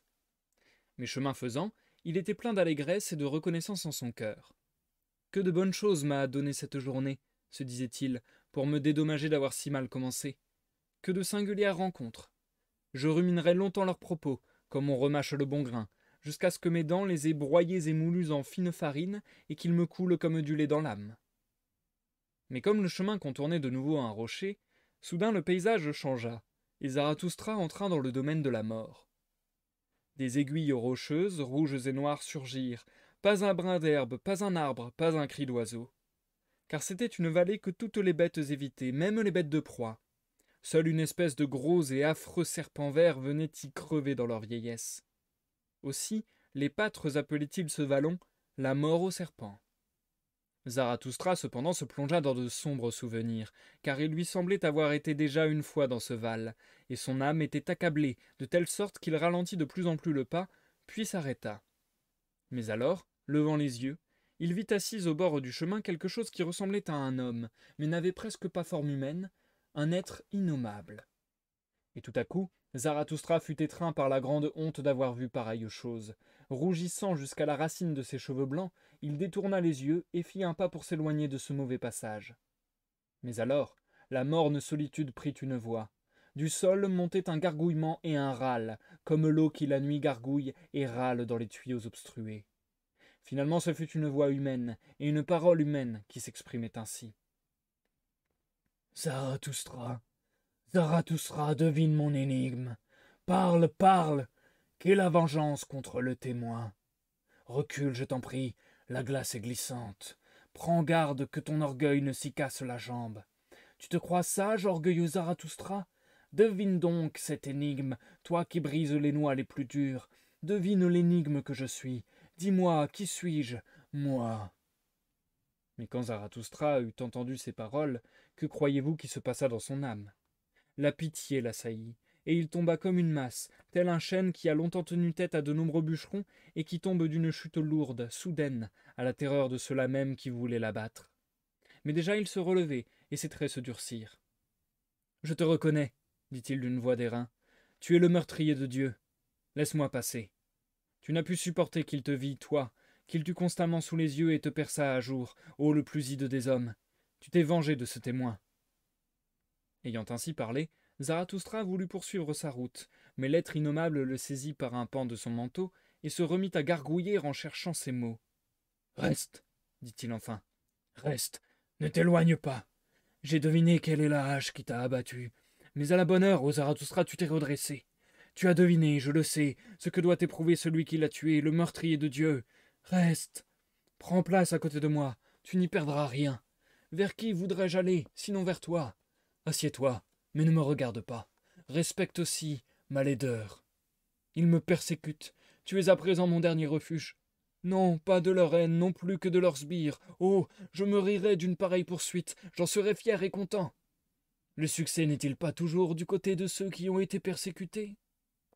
Jeu de mots intraduisible sur erfolg, succès, et verfolgen, poursuivre, ainsi que folgen, suivre. Et dans la poursuite, on apprend à suivre, puisqu'on marche à la suite de ce qu'on poursuit. Mais ce que je fuis, c'est leur pitié. C'est contre leur pitié que je viens te demander asile. Ô Zarathustra, protège-moi, toi mon dernier refuge, toi qui seul m'as deviné, car tu as deviné ce que doit éprouver celui qui l'a tué. Reste. Et si tu veux t'en aller, ô impatient, ne prends pas le chemin que j'ai suivi. C'est là un mauvais chemin. Je t'irrite depuis trop longtemps par mon bafouillage, et parce que je me permets déjà de te donner des conseils. Mais sache que c'est moi le plus hideux des hommes, qui ai aussi les pieds les plus grands et les plus lourds. Où moi j'ai passé, le chemin devient mauvais. Je ruine et gâte tous les chemins. Tu allais me dépasser sans rien dire, en rougissant. Je l'ai bien vu. À cela j'ai reconnu que tu es Zarathustra. Tout autre m'aurait jeté son aumône, sa pitié en regards et en paroles. Mais pour l'accepter, je ne suis pas assez mendiant. Tu l'as deviné. Je suis trop riche, riche en choses grandes et terribles, hideuses, inexprimables. Ta honte, ô Zarathustra, me fait honneur. Je me suis dépêtré à grand-peine de la cohue des compatissants, afin de découvrir le seul homme qui de nos jours enseigne à avoir pitié et est importun. Afin de te découvrir, ô Zarathustra. Qu'elle vienne d'un dieu ou des hommes, la pitié offusque la pudeur, et le refus de tout secours peut être plus noble que la vertu trop officieuse. Or, ce qu'on appelle vertu aujourd'hui chez les petites gens, c'est la pitié. On ne respecte pas un grand malheur, une grande laideur, un grand échec. Je les domine tous du regard, comme le chien domine les dos grouillants des troupeaux de moutons. Ce sont de petites gens grisâtres, laineux, débonnaires. Tel un héron, qui la tête renversée domine dédaigneusement du regard les plats étangs, mon regard se porte au-delà de ce fourmillement de petites vagues grises, de petits vouloirs gris, de petites âmes grises. Trop longtemps on leur a donné raison, assez humbles. C'est ainsi qu'on a fini par leur donner aussi le pouvoir. À présent ils enseignent, n'est bien que ce que les humbles trouvent bien. Et vérité se nomme à notre époque ce qu'a dit ce prédicateur issu du milieu d'eux, cet étrange saint, ce porte-parole des humbles, qui disait de lui-même « Je suis la vérité ». C'est ce présomptueux qui depuis longtemps gonfle d'orgueil les petites gens, lui dont l'erreur pourtant n'était pas mince quand il disait « Je suis la vérité ». Fit-on jamais réponse plus courtoise à un présomptueux? Cependant toi, ô Zarathustra, tu l'as dépassé sans t'arrêter en disant « Non, non, non » et 3 fois « non ». Tu as signalé son erreur, Tu as été le premier à signaler le danger de la pitié, non pour tout le monde ni pour personne, mais pour toi et ceux qui sont de ta race. Tu ressens la honte d'être le témoin d'une grande douleur, et en vérité quand tu dis « La pitié nous couvre de son lourd nuage, prenez garde, ô hommes !» Quand tu enseignes « Tous les créateurs sont durs, tout grand amour triomphe de sa propre pitié !» Ô Zarathustra, je pense que tu t'entends bien aux signes des temps. Mais toi-même, prends garde à ta propre pitié, car une foule de gens se sont mis en route pour venir te trouver, tous les souffrants, les douteurs, les désespérés, ceux qui sont en péril de se noyer ou de mourir congelés. Contre moi aussi je te mets en garde. Tu as deviné le meilleur et le pire de cette énigme que je suis. Tu as deviné qui je suis et ce que je fais. Je connais la hache qui peut t'abattre. Mais lui, il a bien fallu qu'il mourût. De ses yeux qui voyaient tout, il voyait le fond et l'arrière-fond de l'homme, toute sa honte et sa hideur cachée. Sa pitié était sans pudeur. Il s'insinuait dans les replis les plus immondes, ce curieux, cet indiscret, ce maniaque de la pitié. Il a bien fallu qu'il mourût. Il me regardait sans cesse. J'ai voulu me venger de ce témoin, ou cesser de vivre. Le Dieu qui voyait tout, et même l'homme, il a fallu qu'il mourût. L'homme ne souffre pas de laisser vivre un pareil témoin. Ainsi parla le plus hideux des hommes. Mais Zarathustra se leva et se prépara à poursuivre sa route, car il se sentait glacé jusqu'aux moelles. « Être innommable, dit-il, tu me mets en garde contre ce chemin que tu suis. Pour t'en remercier, je te ferai l'éloge du mien. Regarde, là-haut se trouve la caverne de Zarathustra. Ma caverne est grande et profonde, elle a de nombreux recoins. Le plus caché trouve encore à s'y cacher. Et tout à côté l'on trouve sans cachette, sans retraite pour animaux rampants, sautants et volants. Proscrit volontaire, tu ne veux plus vivre parmi les hommes et la compassion humaine? Sois, fais comme moi. Ainsi tu t'instruiras à mon exemple. C'est en agissant qu'on s'instruit. Et consulte d'abord et avant toute chose mes animaux, l'animal le plus fier et l'animal le plus rusé. Ils doivent pouvoir nous donner à tous deux de bons conseils. » Ainsi parlait Zarathustra, et il poursuivit sa route, plus pensif, plus lent qu'auparavant, car il se posait beaucoup de questions auxquelles il ne savait que répondre. Que l'homme est misérable, pensait-il en son cœur, qu'il est laid, râlant, plein de secrètes ignominies. On me dit que l'homme s'aime soi-même. Hélas, que cet amour de soi doit être grand, que de mépris il lui faut vaincre. Celui-là aussi s'aimait autant qu'il se méprisait. Je vois en lui l'homme du grand amour et du grand mépris. Jamais encore je n'ai trouvé chez personne pareil mépris de soi. Cela aussi c'est grand. Était-ce lui peut-être, cet homme supérieur dont j'ai perçu l'appel? J'aime ceux qu'emplit le grand mépris, mais l'homme est ce qui doit être dépassé. Le mendiant volontaire. Quand Zarathustra eut quitté le plus hideux des hommes, il se sentit glacé par le froid et la solitude, car beaucoup de pensées solitaires et glacées lui passaient par l'esprit, et ses membres eux-mêmes en étaient refroidis. Mais comme il continuait à avancer par monts et par vaux, tantôt longeant de verts pâturages, tantôt traversant des ravins sauvages et pierreux, où jadis quelque ruisseau turbulent avait dû faire son lit, il se sentit tout à coup réchauffé et réconforté en son cœur. « Que m'est-il donc arrivé ?» se demanda-t-il. « D'où vient ce souffle chaud et vivant qui me ranime? Ce doit être de tout près de moi. Déjà je me sens moins seul. Des compagnons, des frères inconnus rôdent autour de moi. Leur chaude haleine émeut mon âme. » Mais comme il promenait ses regards alentour, cherchant d'où lui venait ce réconfort dans sa solitude, voici qu'il aperçut des vaches assemblées sur une hauteur. Leur approche et leur odeur lui avaient réchauffé le cœur. Cependant, elles semblaient écouter avec attention quelqu'un qui leur parlait, et ne prenait pas garde aux survenants. Et quand Zarathustra fut tout près d'elles, il entendit distinctement une voix qui parlait du milieu du groupe de vaches, et toutes tournaient ostensiblement la tête vers l'orateur. Alors Zarathustra grimpa sur la hauteur et écarta les vaches, car il craignait qu'il ne fût arrivé malheur à quelqu'un que la pitié des vaches ne pouvait guère secourir. Mais en cela il se trompait. Car voici, il vit un homme assis à terre et qui semblait exhorter les vaches à n'avoir point peur de lui. Un homme pacifique, pareil à celui qui prêchait sur la montagne, et dont les yeux prêchaient la bonté. « Que viens-tu chercher ici » dit Zarathustra stupéfait. « Ce que je viens chercher » répondit-il. « Ce que tu cherches aussi, trouble-fête, le bonheur sur la terre. C'est pourquoi je tâche de me faire instruire par ces vaches. Sais-tu bien que je leur ai parlé la moitié de la matinée, et justement elles allaient me répondre. Pourquoi viens-tu nous déranger? Si nous ne nous convertissons et ne devenons semblables aux vaches, nous n'entrerons pas au royaume des cieux. Il y a une chose que nous devrions apprendre d'elles. à ruminer. Et en vérité, que servirait-il à un homme de gagner le monde s'il n'apprenait cette unique chose, à ruminer? Il n'arriverait pas à se libérer de sa tristesse, de sa grande tristesse dont le nom aujourd'hui est dégoût. Qui donc n'a pas aujourd'hui du dégoût plein le cœur, plein la bouche et plein les yeux? Même toi, même toi. Mais regarde un peu ces vaches. Ainsi parla ce prédicateur en montagne, puis il regarda Zarathustra, car il avait jusqu'alors tenu ses regards tendrement attachés aux vaches.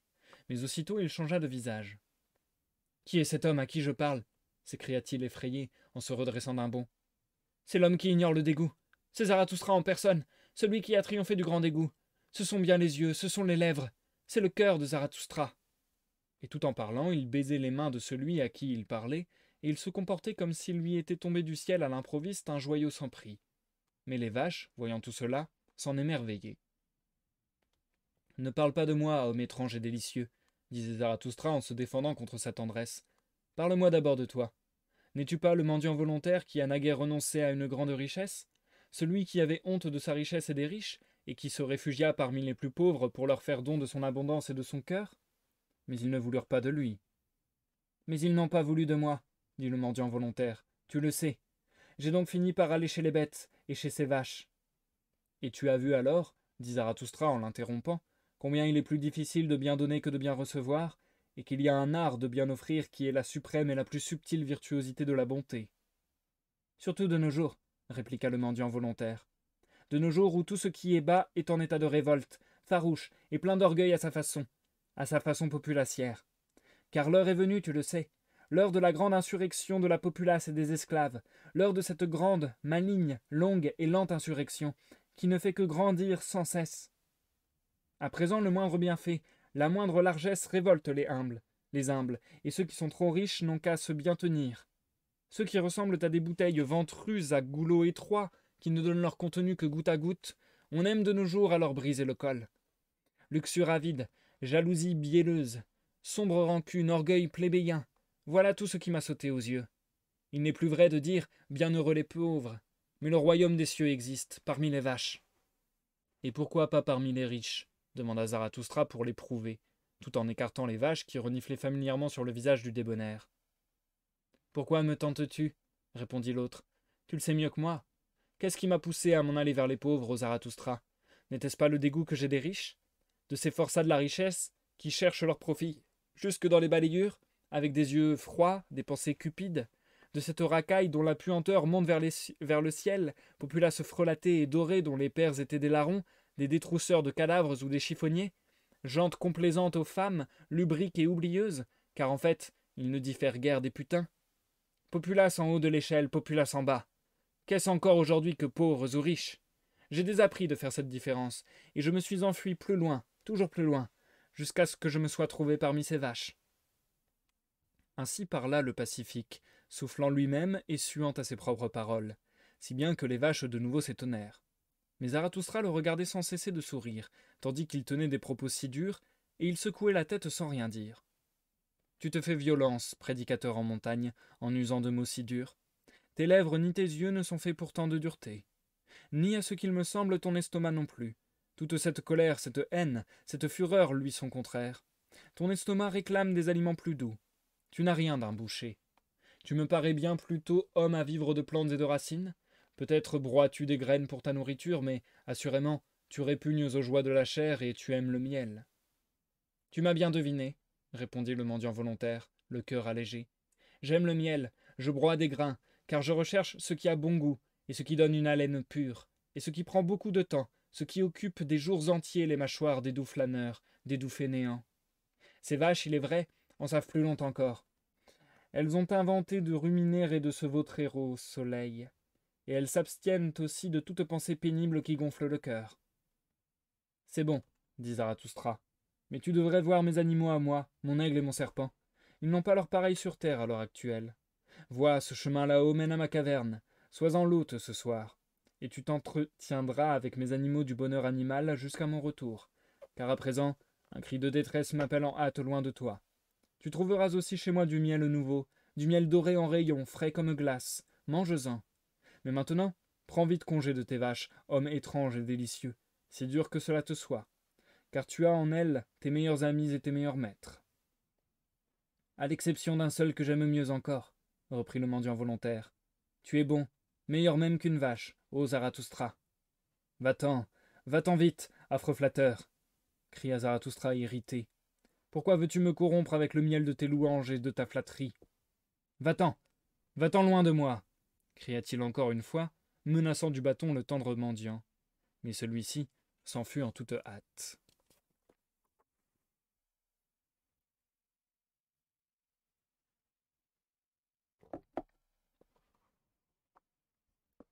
L'ombre.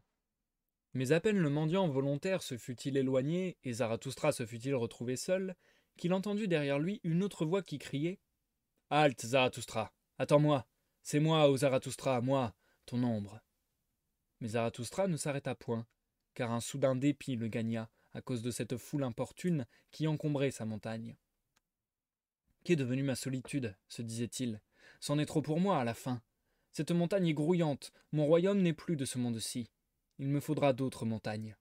C'est mon ombre qui m'appelle? Qu'importe mon ombre, qu'elle me court après, moi je la fuis. » Ainsi parlait Zarathustra en son cœur tout en courant.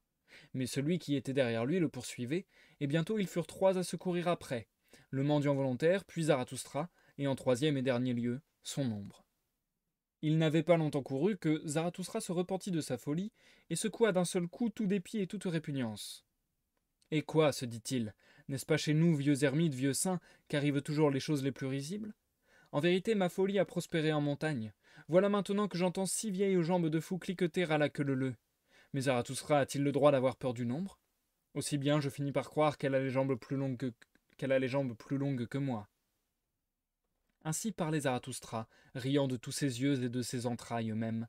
Il s'arrêta, et fit vivement demi-tour, et faillit renverser son ombre et son double, tant elle le serrait de près, et tant elle était débile. En effet, quand il la toisa, il eut peur comme à l'apparition soudaine d'un fantôme, tant elle paraissait mince, noirâtre, creuse et exténuée. « Qu'es-tu » demanda Zarathustra avec véhémence. « Que fais-tu là? Et pourquoi dis-tu que tu es mon ombre? Tu n'es guère à mon goût. »« Pardonne-moi d'être ce que je suis, répondit l'autre, mais je suis ton ombre en effet, et si je te déplais, eh bien, ô Zarathustra, je t'en approuve et je te fais compliment de ton bon goût. Je suis un voyageur, depuis longtemps déjà attaché à tes talons, toujours en route, mais sans but et sans foyer. Et peu s'en faut que je ne sois l'éternel juif errant, sauf que je ne suis pas éternel, et que je ne suis pas juif non plus. Et quoi, me faudrait-il errer perpétuellement, bousculé par tous les vents, instable, pourchassé? Ô terre, tu es trop ronde à mon gré. Je me suis reposé sur toutes les surfaces planes, je me suis endormi comme une poussière lasse sur les miroirs et les vitres. Tout me ronge, rien ne m'enrichit, je me fais mince, peu s'en faut que je ne ressemble à une ombre. Mais, ô Zarathustra, c'est toi que j'ai le plus longtemps suivi et poursuivi, encore que je me sois caché de toi. J'ai toujours été ton ombre la plus dévouée. Où que tu te sois fixé, je me suis posé. Je t'ai accompagné dans les régions les plus lointaines et les plus glaciales, comme un fantôme qui se plaît à courir sur la neige, sur les toits blanchis par l'hiver.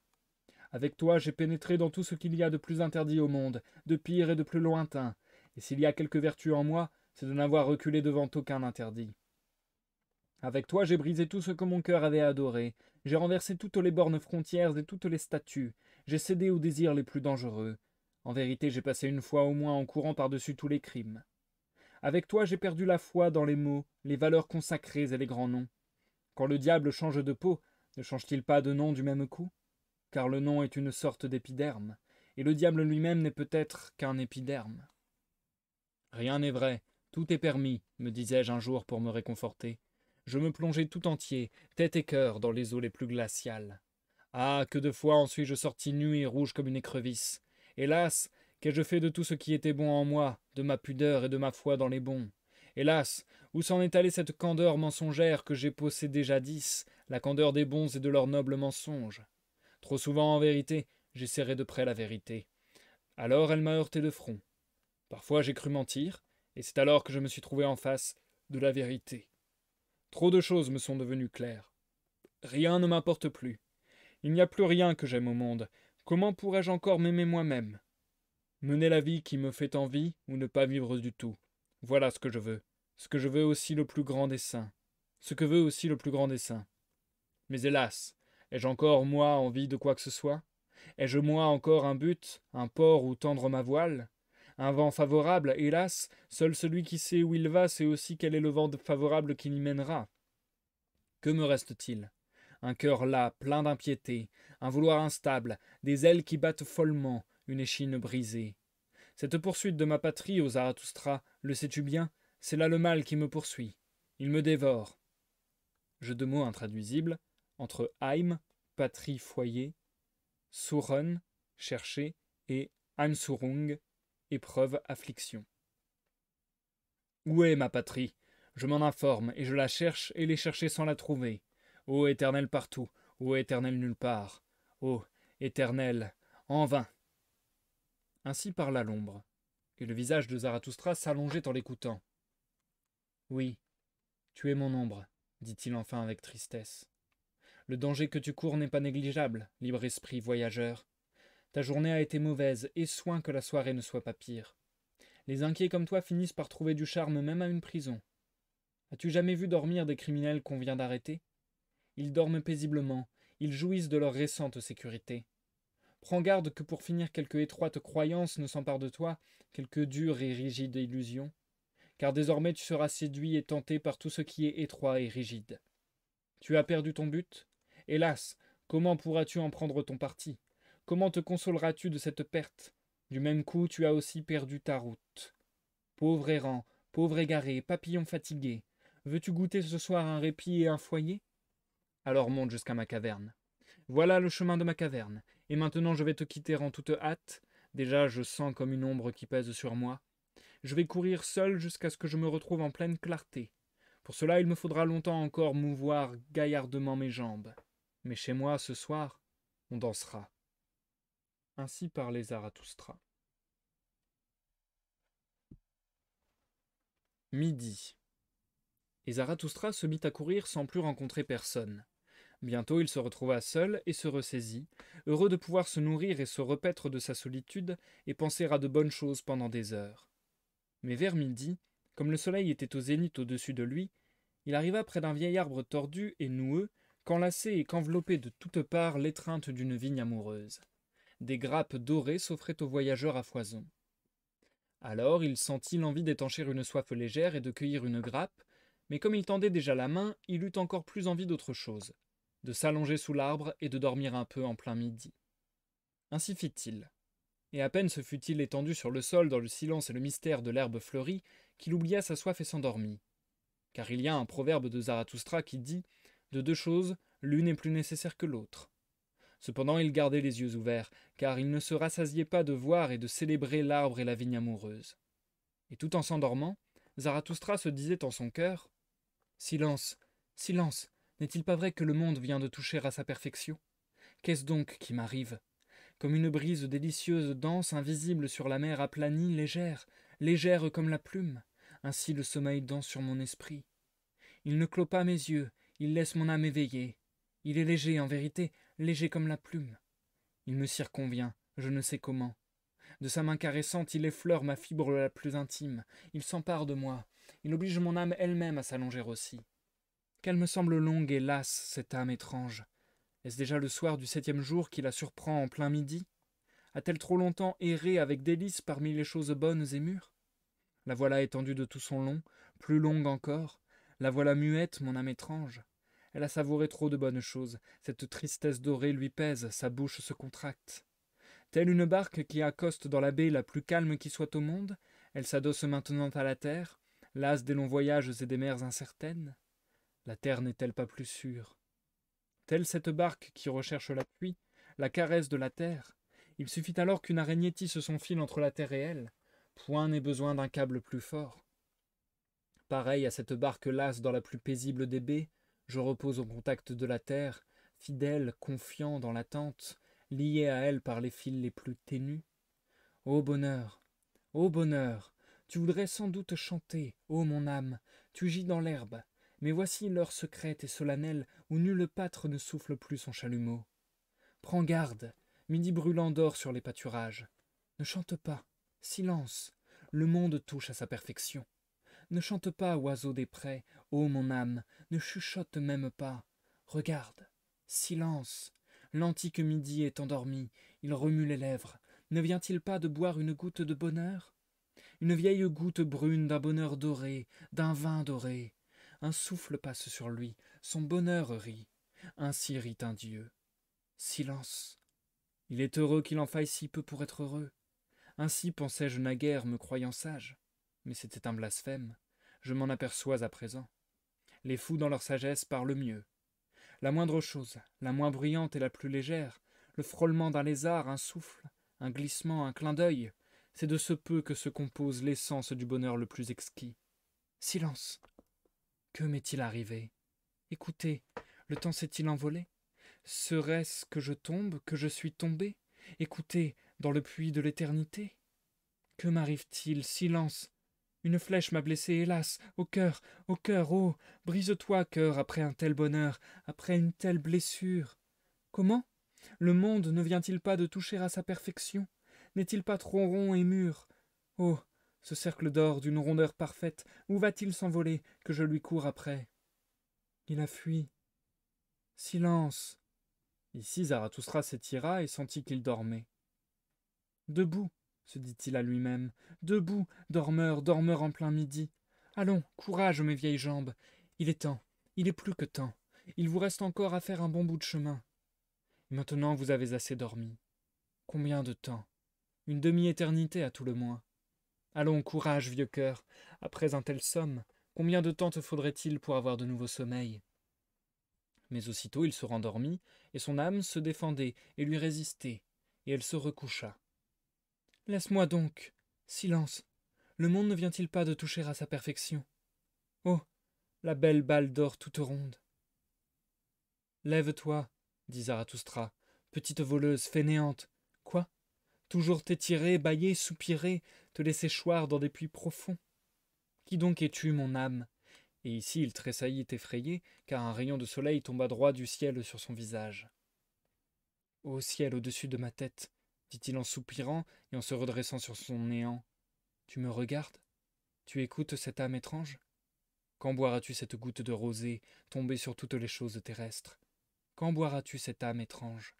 Quand donc, ô puits de l'éternité, abîme lumineux et frémissant de midi, quand reprendras-tu à toi mon âme? Ainsi parlait Zarathustra.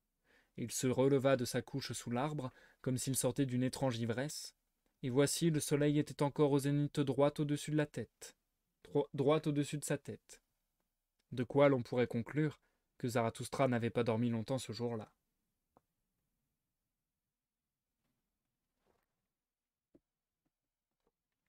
La salutation. Il était tard dans l'après-midi quand Zarathustra, après beaucoup de courses et de recherches vaines, parvint à sa caverne. Mais quand il en fut à 20 pas à peine, il arriva ce qu'il attendait le moins. Il entendit de nouveau le grand cri de détresse.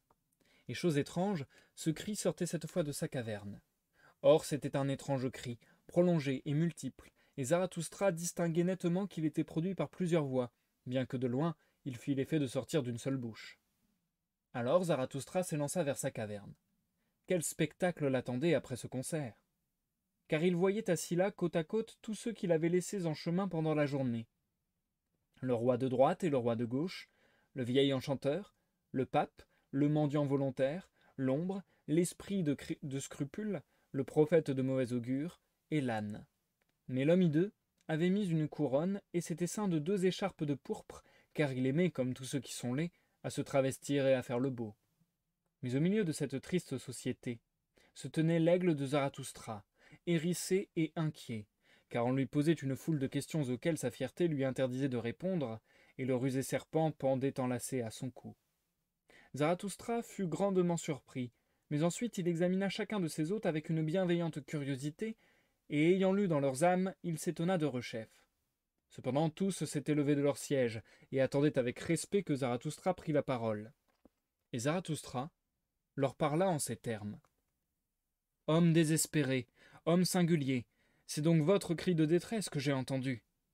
Et je sais à présent où se trouve celui que j'ai cherché en vain tout le jour, l'homme supérieur.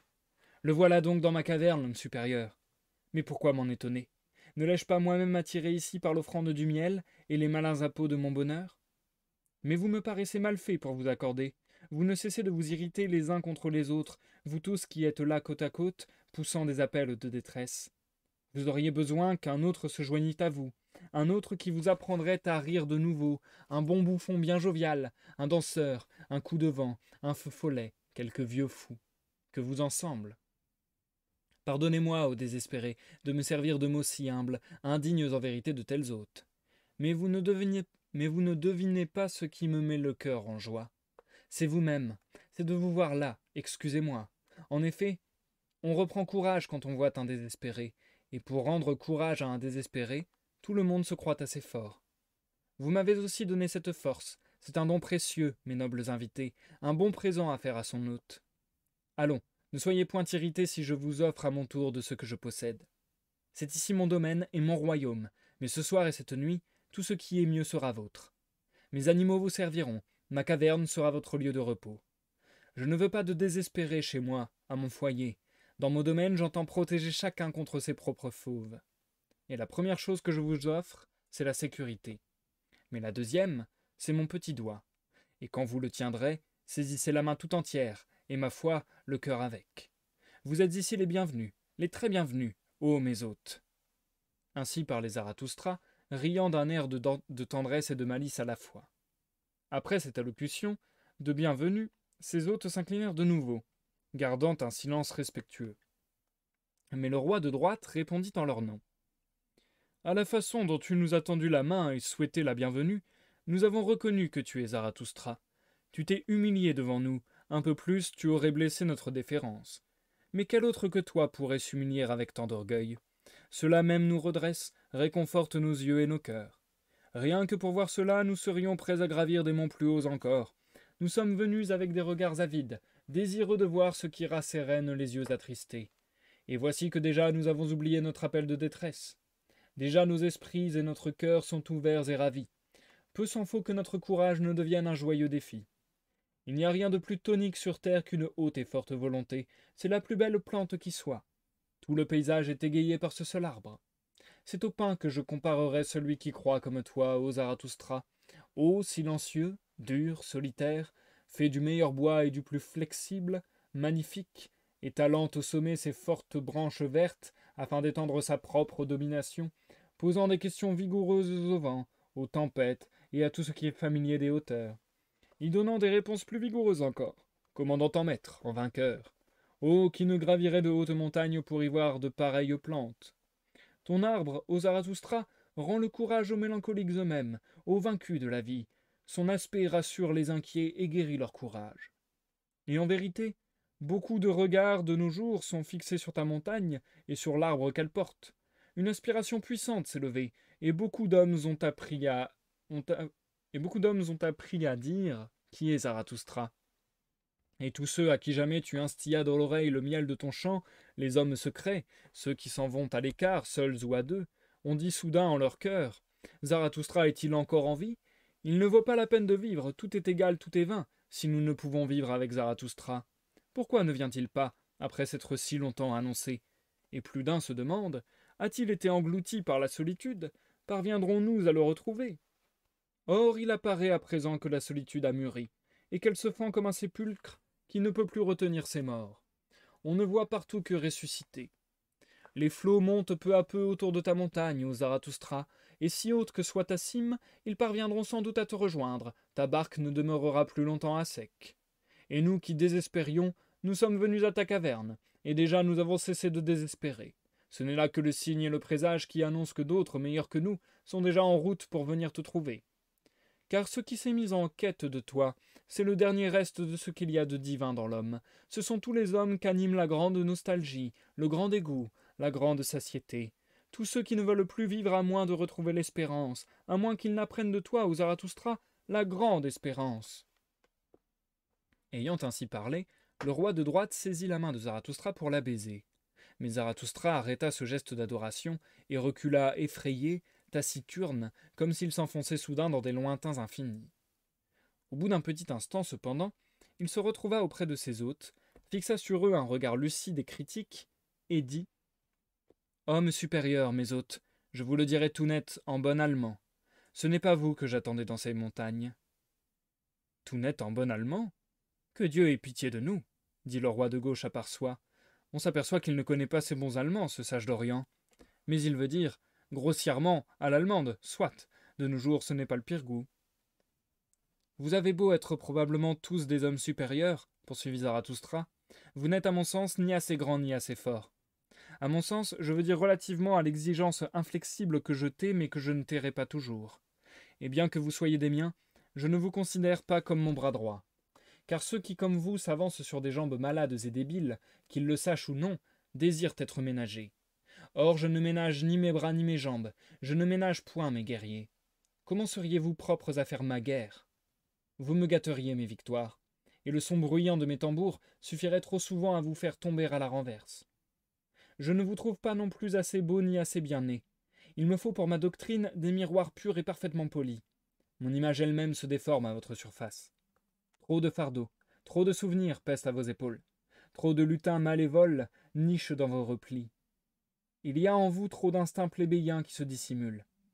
Et vous avez beau être grands et de haute extraction, vous portez en vous trop de difformités et de malfaçons. Aucun forgeron au monde ne réussirait à vous redresser et à vous reforger droit. Vous n'êtes que des ponts. Puissiez-vous servir de ponts à d'autres plus grands que vous. Vous êtes des degrés. Ne vous irritez pas contre ceux qui vous franchissent afin d'atteindre à leur propre altitude. Votre semence pourra quelque jour donner naissance à celui qui sera mon fils légitime, mon héritier accompli, mais c'est encore loin. Vous n'êtes pas, quant à vous, ceux qui peuvent revendiquer mon héritage et mon nom. Ce n'est pas vous que j'attends dans ces montagnes, ce n'est pas avec vous que je redescendrai une dernière fois chez les hommes. Vous n'êtes pour moi qu'un présage de ceux qui, plus grands que vous, sont en route vers moi. Non pas les hommes de la grande nostalgie, du grand dégoût, de la grande satiété, ni ceux que vous appelez les vestiges de Dieu chez les hommes. Non, non, 3 fois non. Ce sont d'autres hommes que j'attends ici dans ces montagnes, et je ne bougerai d'ici qu'en leur compagnie. D'autres plus grands, plus forts, plus triomphants, plus allègres. Des hommes baptisés à l'équerre de corps et d'âme, les lions rieurs qui viendront. Ô mes singuliers hôtes, avez-vous jamais entendu parler de mes enfants? Ne vous a-t-on pas dit qu'ils sont en route pour venir me trouver? Parlez-moi de mes jardins, de mes îles fortunées, de ma race belle et nouvelle. Pourquoi ne m'en parlez-vous pas? L'offrande que je réclame de votre amour, c'est que vous me parliez de mes enfants. C'est pour eux que je suis riche, c'est pour eux que je me suis appauvri. Que n'ai-je donné, que ne donnerais-je pour posséder cet unique bien, ces enfants, cette vivante pépinière, ces arbres vivants de mon vouloir et de ma haute espérance? Ainsi parlait Zarathustra. Et soudain, il interrompit son discours, car la nostalgie le saisit et l'émotion de son cœur lui ferma les yeux et les lèvres. Et tous ses hôtes se turent aussi, et demeurèrent immobiles et consternés, à l'exception du vieux prophète, qui ne cessait de gesticuler par gestes et par contorsions.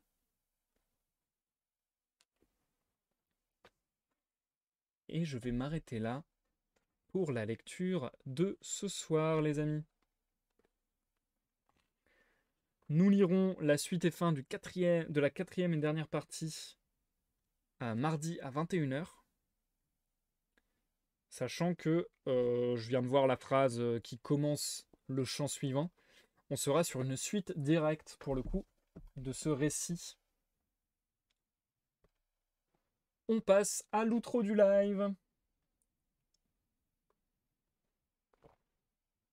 Donc oui, je viens de lire vite fait, brièvement, 2-3 phrases du chant à venir. Et mardi 21h, ce sera la suite directe de ce que je viens de vous lire. On continue le récit de manière directe. Donc on sera toujours sur Zarathustra et cette assemblée de diverses personnes qui certainement dialogueront encore, je pense. Je pense, puisque ça y est, le périple de Zarathustra dans son domaine est terminé. Il a réuni tout le monde au sein de sa caverne. Et encore une fois, on voit beaucoup de choses qui peuvent sembler paradoxales, qui peuvent sembler contradictoires, dans le sens où il y a toujours une ambivalence très très marquée chez Zarathustra et dans ses mots, dans les mots qu'il choisit, etc. Donc là, le fait que à la fois il a l'air content d'avoir réuni ce petit monde, d'avoir compris d'où venait ce cri de détresse et qu'ils étaient l'homme supérieur, et à la fois il semble dire que ils ne sont pas assez bons, ils ne sont pas ce qu'il attend encore autre chose. Est-ce que c'est une manière de dire, dans la philosophie de Nietzsche, que quelque part Nietzsche n'aime pas, par exemple, la religion, mais grosso modo, il a attaqué plein de choses, parce que là, tous les personnages qui sont réunis, bah, il a des reproches à leur faire.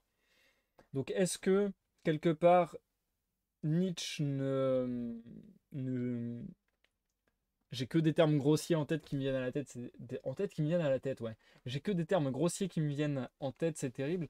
Mais est-ce que Nietzsche désapprouve complètement tout ce qui a existé avant lui, entre guillemets, en termes de religion, en termes de morale, en termes de philosophie, etc. etc. Mais, eh ben, désolé, je m'étouffe, la lecture a été trop longue et il fait trop froid, je pense aussi. Eh ben, j'espère que je serai encore en bon état pour mardi, hein. Donc du coup, toutes ces personnes qui le désapprouvent, est-ce que c'est une manière de dire à la fois que ce sont aussi le terreau, on va dire, de l'homme supérieur et du coup de ce qu'il a réussi à faire, enfin de son dessin entre guillemets. Est-ce que il ne crée pas une filiation potentielle entre ce qui a été et ce qui est? Et si vraiment on va au bout du développement de cette idée, est-ce qu'on ne pourrait pas se dire que Nietzsche consent ou que Zarathustra consent à dire que pour atteindre l'homme supérieur, comme il dit, pour atteindre son idéal personnel, tout ce qu'il y a eu avant et qu'il désapprouve a été une étape nécessaire? Est-ce qu'il y a quelque chose comme ça? Je sais pas trop. J'ai du mal à dire si c'est vraiment sa théorie, on va dire. Mais je me dis que c'est possible. Je me dis que c'est possible que ce soit un message de ce genre-là, de ce type-là, de dire que même s'il n'est pas d'accord avec tout ce qu'il y a eu, c'était nécessaire pour arriver à sa réflexion personnelle du jour et que, entre guillemets, bah, il a fallu le passé pour construire le présent et surtout pour faire l'avenir. Bref, je sais pas si c'est un message qui est vraiment celui de Nietzsche, vraiment celui de Zarathustra, tout ça, mais c'est une chose qui m'est venue en tête en lisant. Et du coup, bonsoir Dimal, j'espère que tu vas bien. Sur ce, je vais vous laisser les amis, parce que le live fait quasiment 2 heures déjà, et puis bah, j'ai envie de me ménager la voix, étant donné qu'on a encore une grosse lecture prévue mardi. Ça sera peut-être un chouïa moins long qu'aujourd'hui, il me semble, mais bon, ça sera quand même costaud.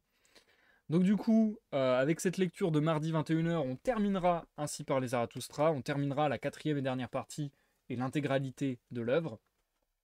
Et donc, comme je vous le disais, comme je vous le rappelais en début de live, entre deux lectures, je fais une pause, je saute un live de lecture, donc il n'y aura pas de live vendredi 21 h. Attention, attention. Et en plus, vu qu'on est en fin de cycle, j'ai envie de dire, avant les vacances des fêtes de fin d'année, eh bien, les lectures qu'on va entamer dans les semaines à venir vont être un petit peu spéciales, ça va être un petit peu du remplissage, je vous avoue.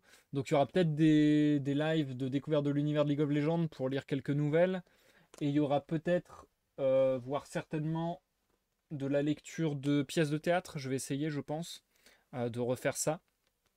Voire, pourquoi pas, un live, ça me rappelle une histoire, donc un live d'improvisation comme à l'époque, ça me tente beaucoup beaucoup aussi. Donc voilà, sachez que tout ça est possible et viendra un petit peu remplacer ou comment dire, mince, viendra se mettre à la place de la lecture, mais c'est pas ça que je voulais dire, mais c'est pas grave, c'est très bien comme ça. Transition, c'est pas le mot que je vais chercher, Lulu, mais on peut dire ça, on peut dire ça. Donc voilà, comme ça vous êtes prévenus. Et puis sachez aussi que a priori, avant la fin de l'année, j'espère même dans les jours, semaines à venir, même dans les jours à venir, j'espère, eh bien je vais revenir avec le jeu Little Nightmares que j'ai commencé en début de semaine. J'ai pas continué cette semaine parce que j'avais prévu pas mal de live quand même, mais c'est pas exclu que j'en fasse un ce week-end. Si c'est pas ce week-end, ça sera très certainement dès lundi prochain. Donc voilà. Dites-vous que Little Nightmares, on a encore à mon avis 2 lives dessus, je pense, au moins. Et bah ça arrive très vite. Bref, plein de bonnes choses arrivent avant la pause hivernale qui devrait avoir lieu. Je ne sais pas encore quand. Je peux peut-être commencer à imaginer. Attendez, je prends mon calendrier. Alors là je fais ça. Là je fais ça. Et là du coup c'est Noël. On peut imaginer que la pause hivernale ait lieu aux alentours du 18, du 20, un truc comme ça, je pense. Mais bon, là, je balance une info au pif. Vous aurez les infos dans les prochains lives et sur les réseaux sociaux. Si vous avez regardé cette rediffusion sur YouTube, n'hésitez pas à laisser un like ou un dislike selon votre appréciation de la vidéo. N'hésitez pas à laisser un commentaire, à vous abonner à la chaîne. Ça aide vraiment beaucoup la chaîne. Et puis, on est bon pour ce soir. Le dernier rendez-vous certain qu'on a ensemble, c'est pour ceux qui le désireraient, une veillée dimanche de 21h à minuit sur Discord. On joue à des jeux de société, on joue parfois à des jeux vidéo, et puis on discute tous ensemble. Et sinon, en live, peut-être un live de gaming, mais je vous tiendrai au courant. Sinon, le programme arrive lundi pour la semaine à venir. Allez, on est bon. Et puis, le prochain live sera certainement un live de gaming ou un live de lecture. Je vous dis à la prochaine, bonne soirée, bon samedi dimanche, et des bisous.